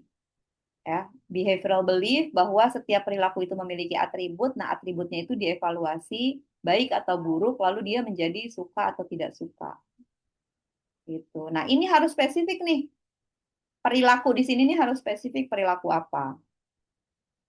Nah, satu lagi selain sikap adalah norma subjektif. Nah, ini sebenarnya dari normative belief dan motivation to comply. Seolah-olah dari orang lain ya. Keyakinan normatif, keyakinannya orang lain, tapi dia menganggap orang itu significant other atau tidak. Significant atau tidak orang itu. Kalau orang itu significant other, biasanya motivation to comply-nya tinggi. Lebih patuh. Tapi kalau orang itu bukan siapa-siapa, nggak penting, ya dicuekin. Akhirnya tidak muncul norma subjektifnya. Contohnya ibu-ibu mau kasih ASI. Ibu-ibu mau kasih ASI ke bayi, gitu kan. Udah diedukasi sama kita nih, orang-orang Promkes. Suruh kasih ASI. Tiba-tiba ibu itu lagi ngobrol sama ibu yang lain di tukang sayur. Nah, tetangganya itu ngobrolin, suaminya si itu nggak pulang-pulang, katanya gitu. Kenapa? Tahu nggak dia tuh punya istri lagi. Misalnya gitu kan. Kenapa bisa kayak gitu? Padahal istrinya baru melahirkan. Ya justru karena itu, habis melahirkan, terus nggak merawat diri, jadi jelek gitu kan. PD-nya itu, payudaranya itu jadi nggak cantik, misalnya itu badannya berubah gitu kan. Jadi gendut, jadi apa misalnya gitu. Sehingga ibu yang tadinya punya bayi niatnya mau menyusui, akhirnya norma subjektifnya berubah tuh gara-gara obrolan tadi. Padahal yang ngomong orang lain ya, bukan suaminya sendiri misalnya gitu. Tapi karena dia takut suaminya nanti akan punya nggak suka lagi sama dirinya karena dirinya badannya berubah misalnya gitu ya. Akhirnya dia jadi tidak meneruskan memberikan ASI misalnya. Itu gara-gara norma subjektif. Nah, ini niatnya kemudian berubah intention. Akhirnya perilakunya juga bisa berubah. Oke, di belakang sama seperti tadi ya, ada modifying factor. Kalau di sini ada external variables. Demographic, attitude toward targets. Attitude toward targets ya. Kalau di sini untuk targetsnya, kalau di sini attitude untuk dirinya sendiri ya. Kemudian ada personality traits dan variabel-variabel individual yang lain yang berbeda. Oke, ini kira-kira teori yang kedua. Ada pertanyaan atau komentar? Atau mau berbagi? Aman ya? Gampang ya teorinya yang ini. Nah, ini hasil riset saya. Kalau saya pakai teori ini untuk tesis dulu tuh. Jadi tesis saya tuh kualitatif. Studi kasus pemenuhan hak reproduksi perempuan muslim menikah tahun 2010. Pasangan menikahnya dibagi menjadi 3 golongan ya. Golongan menikah awal, menikah tengah, sama menikah lanjut. usia pernikahannya dibagi gitu ya. Kemudian hak reproduksinya dikelompokkan dari 12 hak reproduksi jadi 3. Hak terkait seksualitas, kemudian hak terkait perencanaan anak, kemudian hak terkait penggunaan alat kontrasepsi. Nanti dibandingkan antara 3 kelompok tadi, 3 apa pasangan-pasangan tadi ya, kelompok-kelompok pasangan. Bagaimana pemenuhan hak reproduksinya menggunakan teori of reason action tadi. Tapi kalau ini kualitatif ya, jadi keluarnya itu statement-statement, pernyataan-pernyataan. Kemudian ini social learning theory. Nah, ini uniknya nih, teori SLT atau social cognitive theory, SCT. Di sini coba perhatikan, perilaku itu dilepaskan dari faktor manusianya tuh, dari orangnya, nih personal, kognitif atau personal factors itu dilepaskan. Kalau kita biasanya perilaku itu kan melekat di orang gitu ya. Nah, dia pisahkan di sini. Behavioral factor itu skill, practice, sama self efficiency. Kognitifnya itu ada knowledge, expectation, attitude. Kemudian nanti di luar faktor 2 ini, ya di luar faktor orang pasti masuk ke faktor lingkungan. Ada sosial norma sosial, akses di dalam komunitas, dan pengaruh pada orang lain. Nah, kalau ini biasanya kita pakai untuk riset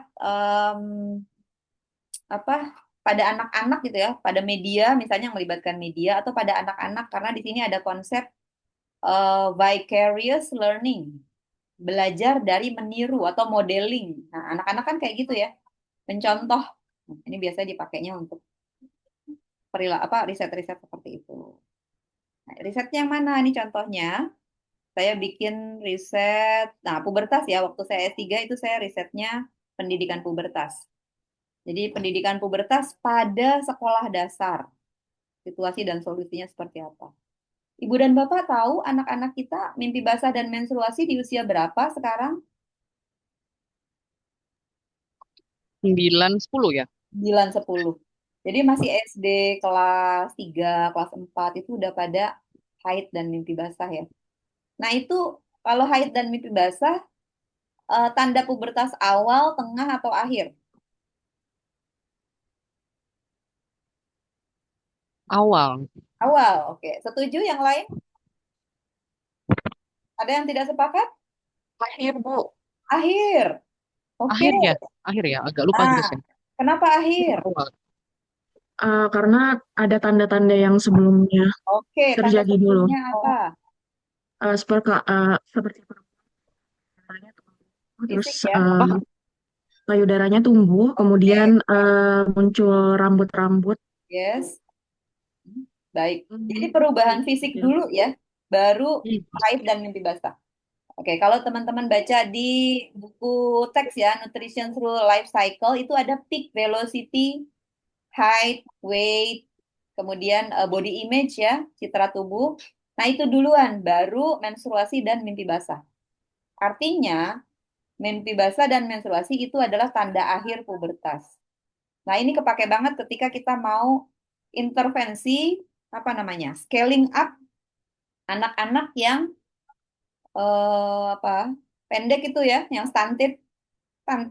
Nah, harusnya kejar nih di sini sebelum dia haid dan mimpi basah. Kira-kira kayak gitu. Nah, tapi perilakunya yang bisa menghambat growth hormonnya harus diperhatikan. Gitu ya. Nah, ini nanti boleh dilihat-lihat, dibaca. Ini kalau diklik di atasnya ada sambungannya ya, bisa dicari riset lengkapnya. Kemudian, nah ini tadi pertanyaan terakhir tuh. Tentang 3 bulan, kalau menurut teori ini namanya teori trans-theoretical model atau stages of change. Tahapan perilakunya itu dari prekontemplasi. Jadi kalau orang mau modifikasi perilaku, awal dari prekontemplasi digeser ke kontemplasi, mulai berpikir untuk perubahan. Lalu setelah itu dia mempersiapkan ya, preparation, planning for change. Menyiapkan alatnya, lingkungannya, orang-orang yang mendukung dan kira-kira nanti akan menghambat, dia prepare. Lalu kalau sudah siap, dia action. Tanda tangan kontrak kalau ada konsultannya, ada apa namanya, konselornya gitu ya. Nah, terakhir maintenance. Pada perilaku kesehatan yang umum, perubahan perilaku dianggap menetap kalau lebih dari 6 bulan. Jadi tadi kalau pertanyaannya di 3 bulan, jawabannya salah. Karena kalau menurut teori ini harus 6 bulan. Tetapi pada perilaku adiktif, tidak ada jaminan setelah 1 tahun atau 6 bulan dia bisa tetap bertahan. Karena selalu ada sugesti. Itu masalahnya. Nah, ini ada risetnya anak-anak nih. Ini mahasiswa semester 3 atau 4 ya kalau nggak salah. 5. Ini mahasiswa promosi kesehatan S1 waktu saya diminta untuk mengampu mata kuliah manajemen adiksi, manajemen perilaku adiksi. Nah, mereka melakukan konseling berdasarkan teori yang atas ini ada modulnya. Tapi serunya mereka itu kan modul dasarnya modifikasi perilaku merokok ya, berhenti merokok. Nah, di sini dia pakai adiksi yang lain. Dia ambil seks, kemudian online ya, game online. Kemudian bahkan ada yang manga BL, manga boys love. Itu tadi yang mengarah ke orientasi seksual sejenis itu ya. Oke, silakan. Ini ada tugas, tapi ini agak sulit. Saya rasa nanti saya ganti dengan tugas lain yang lebih sederhana. Mungkin teman-teman nggak sempat kalau melakukan wawancara ya. Ada pertanyaan sampai sejauh ini? Ada respons? Ada yang mau curhat?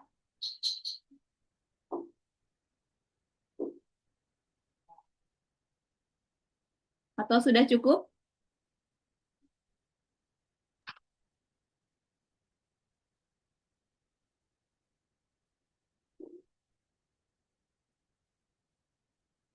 Halo, Ibu. Yes, silakan.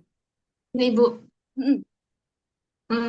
Baik Bu, perkenalkan Bu, nama saya Adisti Puspitasari. Saya lulusan FKK UMJ, Oh, Prodi Masyarakat, dan lulus tahun 2017. iya saya ingat. Oke, Kak Disti, gimana ceritanya? Iya, makanya tadi saya masuknya rada telat Bu, mohon maaf. Oh ya, apa? Baik Bu, jadi mungkin saya sini sedikit agak mau curhat nih Bu. Hmm. Jadi apa namanya tadi ada mungkin slide yang siapapun bisa jadi apapun. Halo, Ibu. Yes, lanjut. Oke, siapapun jadi apapun. Itu yang setelah sudah 8 tahun ini saya lakukan gitu kan. Jadi setelah 8 tahun setelah lulus ya Bu ya. Jadi saya tuh sudah bekerja di bidang kesehatan itu.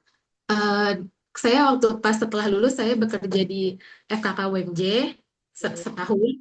Lalu saya bekerja di PT Parot dan sebagai store manager selama 1 tahun. Dan saya terakhir di PT Transportasi Jakarta Bu sebagai HRD. Dan itu memang semua saya lakukan gitu. Apa namanya sebaik mungkin dan sebisa mungkin dan alhamdulillah berjalan dengan baik gitu dan lancar. Namun negatifnya nih Bu, jeleknya gitu yang saya alami, saya jadi apa namanya kurang bisa memahami ini saya sebenarnya apa namanya unggulnya di mana gitu, kelebihan itu di bidang apa seperti itu karena saya mikir saya di HRD saya bisa, di store manager pun saya bisa, di bagian admin pun saya bisa. Jadi mungkin yang saya rasakan untuk saat ini adalah apa negatifnya adalah bahwa siapapun bisa jadi apapun itu kita menjadi apa ya namanya bingung atau apa jadi ambigu gitu benar apa jadi ambigu ini sebenarnya Confused ya. iya jadi bingung gitu jadi benar-benar confused gitu Bu sampai pada saat teman-teman itu apa namanya ngechat gitu di grup ini ayo mau peminatan apa gitu saya pun sampai belum tahu saya mau peminatan apa seperti itu karena apa namanya saya Pokoknya masih oke gitu. dengan diri saya gitu sebenarnya gitu. Jadi apapun yang saya lakukan sebenarnya saya bisa, saya kepake gitu. Kerja di manapun sebenarnya saya bisa. Cuman apa jadinya saya jadi bingung gitu. Saya harus ke Lanjut yang arah mana? ini gitu. Itu sih Bu yang Baik. jadi menurut Ibu gitu apa yang harus saya lakukan seperti apakah saya udah sampai apa namanya tes bakat gitu. Mm-mm. Sebenarnya aja Bu apa sampai kan anak saya juga ada tes bakat terus sampai saya ya udah saya mau juga Ya, gitu tes bakat saking konsen penasaran ya. saya gitu Bu. Itu aja sih Bu mungkin Ibu ada masukan atau ada arahan Bu yang sekiranya mungkin yang bisa saya lakukan gitu Ya, apa ya, ya. seperti itu Bu. Oke. Terima Makasih kasih Kak Bu. Adisti. Sip. Kita gabung dulu ya, Kak Asrinda boleh? Kita keep dulu pertanyaan Kak Adisti ya. Makasih. Silakan Kak Asrinda. Nah, baiklah Bu, ini saya mungkin lebih bertanya mengenai proses pembelajaran ya. Hmm. Ini tadi kan Ibu menjelasin kalau misalnya ini mungkin kalau dalam proses pembelajaran nanti ada tugas kelompok ya Bu, Ya. tugas kelompok.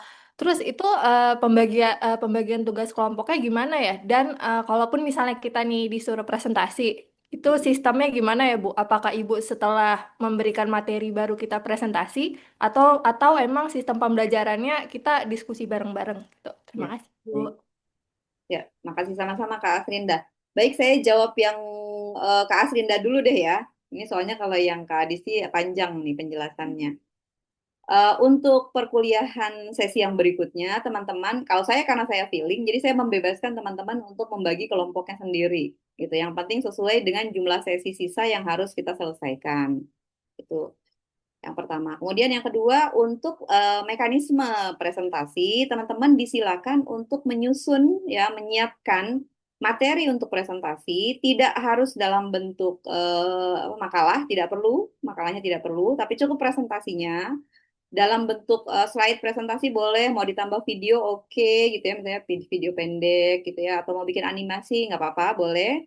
Nanti teman-teman presentasi duluan ya, jadi teman-teman yang baca referensi, kemudian bikin materi, diskusi dan sebagainya, lalu presentasi duluan. Nanti kalau ada yang perlu saya luruskan, saya akan sampaikan setelah diskusi, gitu Kak. Nah, kami itu punya kebiasaan ketika mau presentasi itu teman-teman ngaji kayak tadi ya, pilih satu ayat baca gitu. Harusnya sih kultum, kuliah terserah antum. Jadi ngaji terus membahas ayat misalnya gitu ya atau hadis. Tapi tidak harus 7 menit gitu ya. Boleh, makanya tadi boleh diintegrasikan dalam presentasinya. Gitu. Itu ya Kak Asrinda. Cukup jelas Kah? Atau Eh, masih? Sama saya mau nanya satu lagi Bu. Itu Hmm? kan tadi ada tugas kelompok ya. Apakah nanti ada tambahan tugas individu Bu? Ya, tugas individunya untuk yang di Edling itu.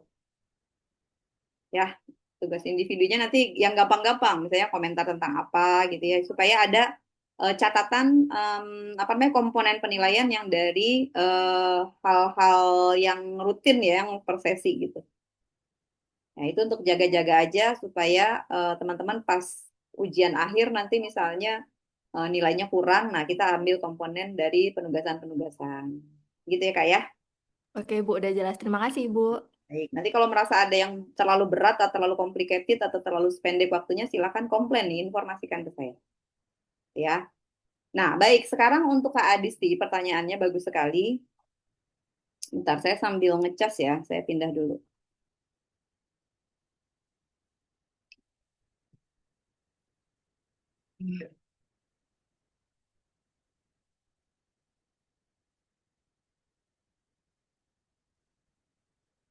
Oke. Nah, Kak Adisti tadi bertanya, saya udah merasakan ya, mencoba yang semua bisa jadi apapun dan ternyata emang bisa. Tapi nggak tahu itu sebenarnya apa namanya jiwanya itu ada di mana gitu ya, happy apa enggak gitu ya. Nah, kalau saya boleh saran Kak, gini, kalau saya tayangkan dulu ya slide yang tadi. Kalau kita misalnya sudah nih ya Tadi kan saya gambarkan yang ini ya. Yang S, T, I, dan F ini kalau kita sudah tahu, maka dia sudah gampang nih arahnya. Fokus satu hebat. Kenapa? Saya kasih contoh.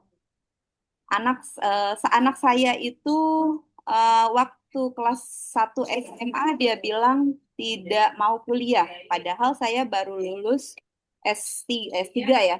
Saya sidang apa namanya? Sidang promosi doktor gitu ya. Dia kelas 1 SMA terus dia bilang tidak mau kuliah gitu. Kemudian saya bilang ya nggak apa-apa kalau nggak mau kuliah. Mau berhenti apa namanya SMA, berarti sekolah juga nggak apa-apa gitu kan. Kalau mau dapat ijazah kan tinggal bikin apa namanya kejar paket C itu ya, ikut kejar paket C dapat ijazah. Kalau cuma sekedar dapat ijazah nggak masalah, tapi hari-hari itu kamu mau ngapain kak gitu, masalahnya itu. Dan hari-hari kamu mau ngapain itu harus kamu jalani dengan happy. Nah, kita kalau punya anak, gitu ya, untuk anak kita, untuk kita sendiri deh, kita itu kasih, kalau istilah saya tuh 3B, kalau istilahnya talent mapping ya 3B. Aktivitas itu yang banyak. Banyak dalam hal apa? Bervariasi dan berulang. Jadi banyak dalam hal apa namanya jenisnya ya variasinya, kemudian dalam hal frekuensinya ya. Jadi kuantitasnya. Keduanya itu harus dilakukan, apalagi sejak anak-anak kita dikasih tuh pengalaman-pengalaman yang banyak. Nah, dari situ kita perhatikan aktivitinya itu harus memenuhi 4E. Yang pertama itu enjoy, sekali lagi harus dilaksanakan dengan happy, dengan senang. Lalu ketika dia melakukan sesuatu itu ya, aktivitas itu apapun dengan senang, maka dia akan menyelesaikan dengan easy, mudah, ya kan? Nah, hasilnya itu bagaimana? Hasilnya tidak biasa-biasa aja, nggak B aja, tapi dia hasilnya excellent.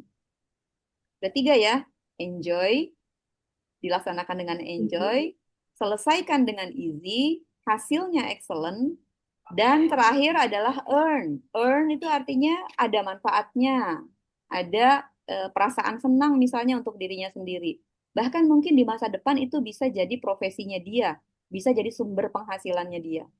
Gampangnya gitu kalau buat aktivitasnya anak-anak dan kita juga bisa pakai ya. 3B kemudian 4E gitu. Itu kita masih coba-coba gitu. Tapi kalau kita udah dites Steven nih, kita udah tahu kekuatannya apa, kelemahannya apa. Waktu anak saya bilang nggak mau sekuliah, saya bilang seperti tadi jawabannya.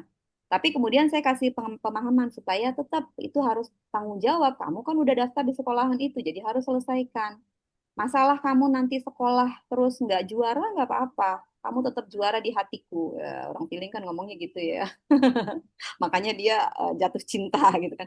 Nah terus dia apa ada PR ya kerjain. Walaupun misalnya nggak bener semua nggak apa-apa. Yang penting udah usaha. Ada aktivitas apapun ya kayak tadi ikuti. Nggak suka berhenti. Suka lanjutkan. Nah dia pilihlah ekskul dan lain-lain. Lalu adalah seminar. Nah jadi ceritanya tuh di sekolahannya anak itu yang ada seminar Steven. Saya bilang oke Kak, ikutlah gitu. Bayar Bun, ya nggak apa-apa. Nanti dites rame-rame. Jadi bukan cuma kakak, tapi adik dan bunda juga gitu. Jadi kita tes semuanya tuh bertiga. Nah selesai dites, beberapa hari kemudian dia bilang, kakak mau jadi guru TK. Nah, teman-teman nih, Kak Adis nih kalau anaknya pengen jadi guru TK bilang apa? Gak apa-apa. Apa? Iya, feeling ya. Kalau saya feel perempuan ya, kita perempuan feeling ya. Jadi oke, nggak apa-apa, silakan gitu. Nah, yang ada di pikiran saya adalah sensing itu kebiasaannya bermain. Jadi dia belajar dengan bermain. Nah, kalau dia jadi guru TK, ngapain dia sama anak-anak? Sama anak TK kita ngapain? Bermain. Main, cocok nggak? Cocok, cocok. Cocok. Jadi saya nggak menahan. Orang lain bilang, ih ngapain jadi guru TK, gajinya kecil, katanya gitu. Nggak ada jenjang karir, bodo amat. Nggak tahu kita nanti dia jadi guru TK yang seperti apa gitu. Jadi saya biarkan. Nah, akhirnya sekarang lulus SMA kemarin bulan Juni, sekarang dia udah jadi guru TK nih. Oh iya, alhamdulillah Bu. Nah, pada saat dia jadi guru TK itu saya amati hari pertama. Saya lihat nih, bener nggak kekuatannya di situ? Kekuatannya kan memori dan otot ya. kekuatan Ya. apa namanya otot merahnya itu, otot alat geraknya. Saya perhatikan dari pertama datang, setiap ada anak datang tuh lucunya, lucunya gitu kan. Oh berarti dia happy. Digendong-gendongnya, Happy. ya seneng loh. Puter-puternya itu anak kan. Ah itu baterainya banyak ini anak ya gitu ya. Sampai pulang itu masih sanggup gitu ya. Terus di rumah itu dia bisa mengingat semua anak tadi dengan karakternya. Bahkan dia Ya. bilang, Kakak mau adopsi Umar. Saking, Oh. saking ada jiwa apanya lah, saya nggak tahu ya apa yang dia lihat gitu ya. Namanya anak sensing, jadi dia merespon dengan cepat apa yang dia lihat, apa yang dia rasakan gitu. Tapi kan mungkin nggak, kakak mau adopsi Umar sebagai apa? Sebagai anak apa sebagai adik kan gitu. Baru lahirnya lama-lama nggak jadi adopsi anak orang, adopsi anak kucing. Jadi bahan konflik di rumah ya udah nggak apa-apa. Disitulah dia belajar bertanggung jawab kan. Kalau ada piaraan harus ngurusin ini itu kan. Akhirnya gajinya habis buat itu. Nggak minta uang sama saya, tapi uangnya dihabisin ke situ. Kalau kurang baru minta lagi gitu. Jadi kita manfaatkan kekuatannya dia, kita bisa mengarahkan sesuai dengan passionnya dia. Jarak dari rumah ke TK-nya itu 6 kilo. Dia 17 tahun, belum punya SIM. Kemarin disuruh bikin SIM, nggak sempet dia, abangnya udah pergi kuliah kan. Jadi nggak boleh naik motor karena lewatin jalan raya. Akhirnya dia naik sepeda. Kebayang nggak? Seharian main sama anak TK, berangkat dan pulang naik sepeda. Habis nggak Ya. energinya? Habis ya, kalau kita ngebayangin itu habis ya energinya. Tapi ternyata dia masih sempet loh main-main. Larilah di UI, pergilah ke Senayan, nontonlah konser, ikut-ikut cosplay segala macem. Jadi ya emang energinya itu kayak begitu gitu. Yang penting nggak dia happy. Nah itu maksudnya fokus satu hebat tadi. Kalau kita udah ketemu di awal, enak ngarahinnya gitu. Nah contoh lain, anak thinking gimana? Tadi kalau mau dibandingkan kekuatannya, anak saya tuh laki-laki nih yang pertama. Ternyata dia thinking waktu di Gontor tuh saya samperin karena nggak sempat ngetes di rumah, jadi saya samperin ke pondoknya. Saya ambil sidik jarinya, terus saya pulang, baru di rumah saya proses, keluarlah hasilnya, oh thinking introvert. Anak ini laki-laki. Kalau di Gontor tuh kan selesai belajar itu bulan apa Ramadan ya. Syawal tuh dia udah libur. Nah kemarin itu jadi dia lulus bareng-bareng sama adiknya tuh di tahun yang sama. Jadi dia tuh udah libur duluan kan, orang-orang belum libur tuh dia udah libur nih. Sambil nunggu kuliah, dia masih cari-cari tempat kuliah. Daripada dia nganggur, dia mainlah, ikutlah Liga 4. Jadi atlet bola. Hobinya bola dari lahir dia. Saya yang main bola tuh, teman main bola sparringnya dia tuh saya. Jadi dia main bola, latihan, apa namanya tanding, sama ngajar ngaji di masjid. Aktivitasnya dua itu aja. Terus dia telepon ke saya, karena jauh dia telepon. Bunda, abang tuh capek banget katanya. Padahal belum mulai-mulai kuliah nih, udah capek banget gitu. Coba bandingkan dengan anak sensing tadi. Gak ada tuh dia ngeluh capek. Gitu. Jadi ya emang setiap anak itu ada kekuatan dan kelemahannya. Nah kalau udah tahu kita enak ngarahinnya. Nah gimana dengan kita yang udah dewasa ini? Ya kalau eh, mau kayak tadi itu akhirnya kita terbawa sama lingkungan ya.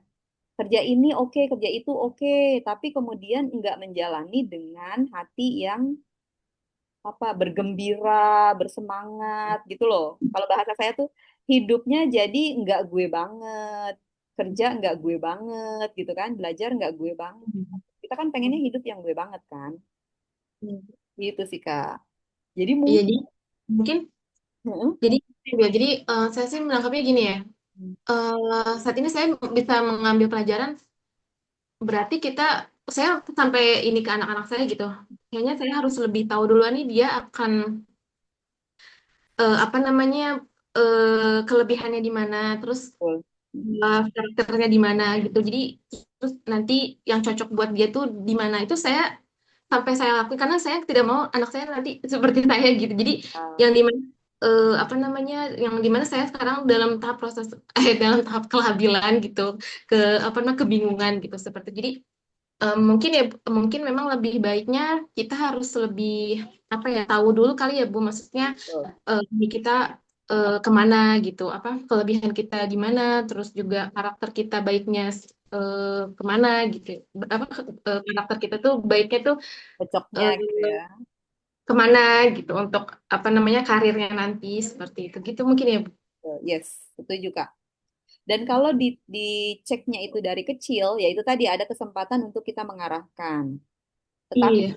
tetapi masalahnya lagi, kalau saya kemarin tuh, kalau saya berpikir ya, saya ngetes anak saya, terus saya nggak dites, itu saya nggak selesai dengan diri saya. Jadi kita sebagai seorang pribadi yang memiliki karakter tertentu, itu pasti mengasuh dengan mindset kita, dengan kekhasan kita gitu. Saya yang Iya. feeling nih contoh ya, saya feeling ternyata. Terus saya punya anak, pertama thinking, kedua sensing, ketiga intuiting. Iya. Yang laki-laki thinking dan intuiting, jadi laki-laki banget. Yang perempuan Oke. itu sensing, perempuan banget. Akhirnya saya baper-baperan kan sama anak perempuan, karena saya perempuan gitu kan. Yang anak laki-laki jauh dia mandiri kan. Nah, udah cocok lah. Saya udah tahu oh anak laki-laki harus dijadikan apa istilahnya tuh ya, calon imam kan ya. Jadi saya Iya. harus bikin dia jadi laki-laki sejati, laki-laki yang bertanggung jawab dan seterusnya gitu kan. Kita bikin kriteria itu. Gitu. Tapi kita juga tahu bahwa kita ini selama ini mengasuh dengan cara feeling. Salah. Saya Hmm. menyadari kesalahan saya. Misalnya gini, Oh iya ya. saya dari kecil anak itu kalau misalnya saya mau ngasih tahu sesuatu, sini sini Bunda minta waktu sebentar aja, sini duduk duduk menghadap ke Bunda, tatap mata Bunda gitu. Pernah nggak kayak gitu ke anak-anak? Itu orang Karena tua banget. Nah, bener. Tapi ternyata anak laki-laki, otak laki-laki kan beda sama otak perempuan. Apalagi ini iya. laki-lakinya thinking dan intuiting. Dia itu fokusnya pada benda, bukan pada manusia. Jadi nggak bisa kalau kita bilang tatap mata Ojan, nggak bisa, sakit dia. Nah, Iya. jadi selama ini saya salah, lalu saya minta maaf. Ya besok-besok jangan melakukan itu. Nanti ada strateginya. Kalau ngomong sama anak thinking itu gimana, ngomong sama anak intuiting itu Hmm. gimana, itu ada strateginya dan beda. Ngomong sama Hmm. anak thinking, kasih data. Dia analisis. Ya, abang capek, tadi dia bilang ya, abang capek. Lalu kita analisis, kenapa abang capek padahal abang laki-laki? Pertama, abang main bola itu waktunya sekian lama misalnya gitu. Abang dari pemanasan sampai pendinginan itu berapa lama? Salah abang kalau tidak melakukannya dengan BBTT kan? Olahraga itu BBTT apa? Baik, benar, terukur, teratur. Gitu ya. Nah, Iya. itu orang prompes banget tuh kerjaannya lagi. Olahraga tuh BBTT. Nah, jadi abang ngukur diri. Yang kedua, jangan sampai lupa minum misalnya gitu kan. Terus apa lagi? Abang itu analitis ya. Jadi kalau main bola pakai logika, pakai strategi biar nggak terlalu capek. Jangan lari-lari-lari habis energi. Tapi pakai strategi gitu. Nah, kemudian abang itu kalau anak saya itu dia anemia. Jadi HB-nya Oh. 12. Hmm. Jadi saya Iya. bilang mungkin abang merasa lelah karena abang HB-nya rendah. Jadi gimana ya antisipasi si HB rendah itu gitu. Makannya harus gimana, istirahatnya harus gimana gitu. Jadi kalau Iya. ngomong sama anak thinking itu dia harus dikasih solusi, harus dikasih data. Data. Iya. Nah, ngomong sama anak intuiting, jangan langsung-langsung. Dia itu pemberontak. Jadi harus pakai analogi, pakai metafora, pakai storytelling. Dramanya banyak juga dia. Dan bahasa cintanya word of affirmation. Kayak kata-kata indah gitu. Kata-kata yang penuh makna gitu.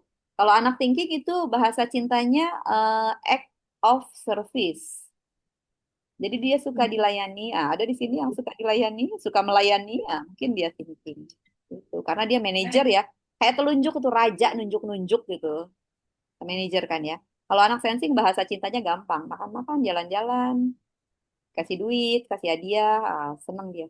Biar dia capek, capek nih kemarin ketemu anak tantrum hari ketiga. Capek banget, cerita panjang lebar. Udah selesai dia cerita, oh ya udah, besok kakak mau berhenti mengajar? Enggak, masih mau ngajar. Nah, udah selesai. Udah selesai dia, cuman mau curhat aja. Oh ya udah, sekarang kakak mau Iya. makan apa? Tetap ngajar sampai sekarang. Walaupun hari ketiga kepentok batu. Tapi dia nggak menganggap itu sebagai batu sandungan gitu. Karena kita tahu cara ngomongnya gitu Kak. Oke. kapan waktunya gitu. Baik, Bu.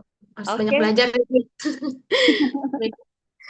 semangat juga bisa dipakai buat strategi belajar nanti tuh si mesin kecerdasan ini. Mungkin Ibu ada apa namanya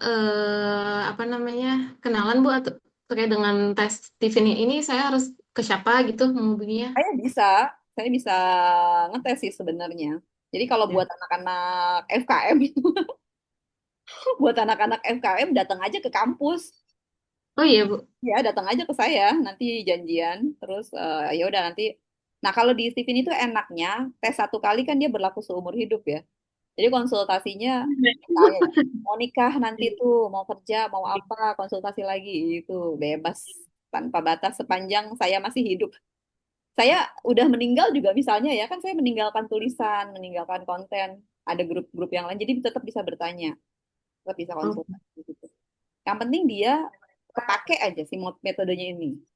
Pakai buat kita apa namanya? Ya tadi ya, hidup yang gue banget, mengasuh yang gue banget gitu kan. Sama-sama nggak sakit hati. Oke, udah mau maghrib, silakan masih ada lagi. Nggak berasa. Ada lagi atau sudah cukup? Cukup ya. Oke, kalau misalnya ada yang mau disampaikan di luar ini boleh di Japri atau komentar aja di sosmed-sosmed saya, disilakan nanti saya respon apa namanya semampu saya. Terima kasih banyak ya. Kita akhiri ya sesi ini. Alhamdulillahirabbil alamin. Mohon maaf lahir batin kalau ada yang kurang berkenan. Terima kasih. Assalamualaikum warahmatullahi wabarakatuh. Iya Bu, Waalaikumsalam warahmatullahi wabarakatuh. Terima kasih, Bu. Terima kasih, Bu. Terima kasih Bu.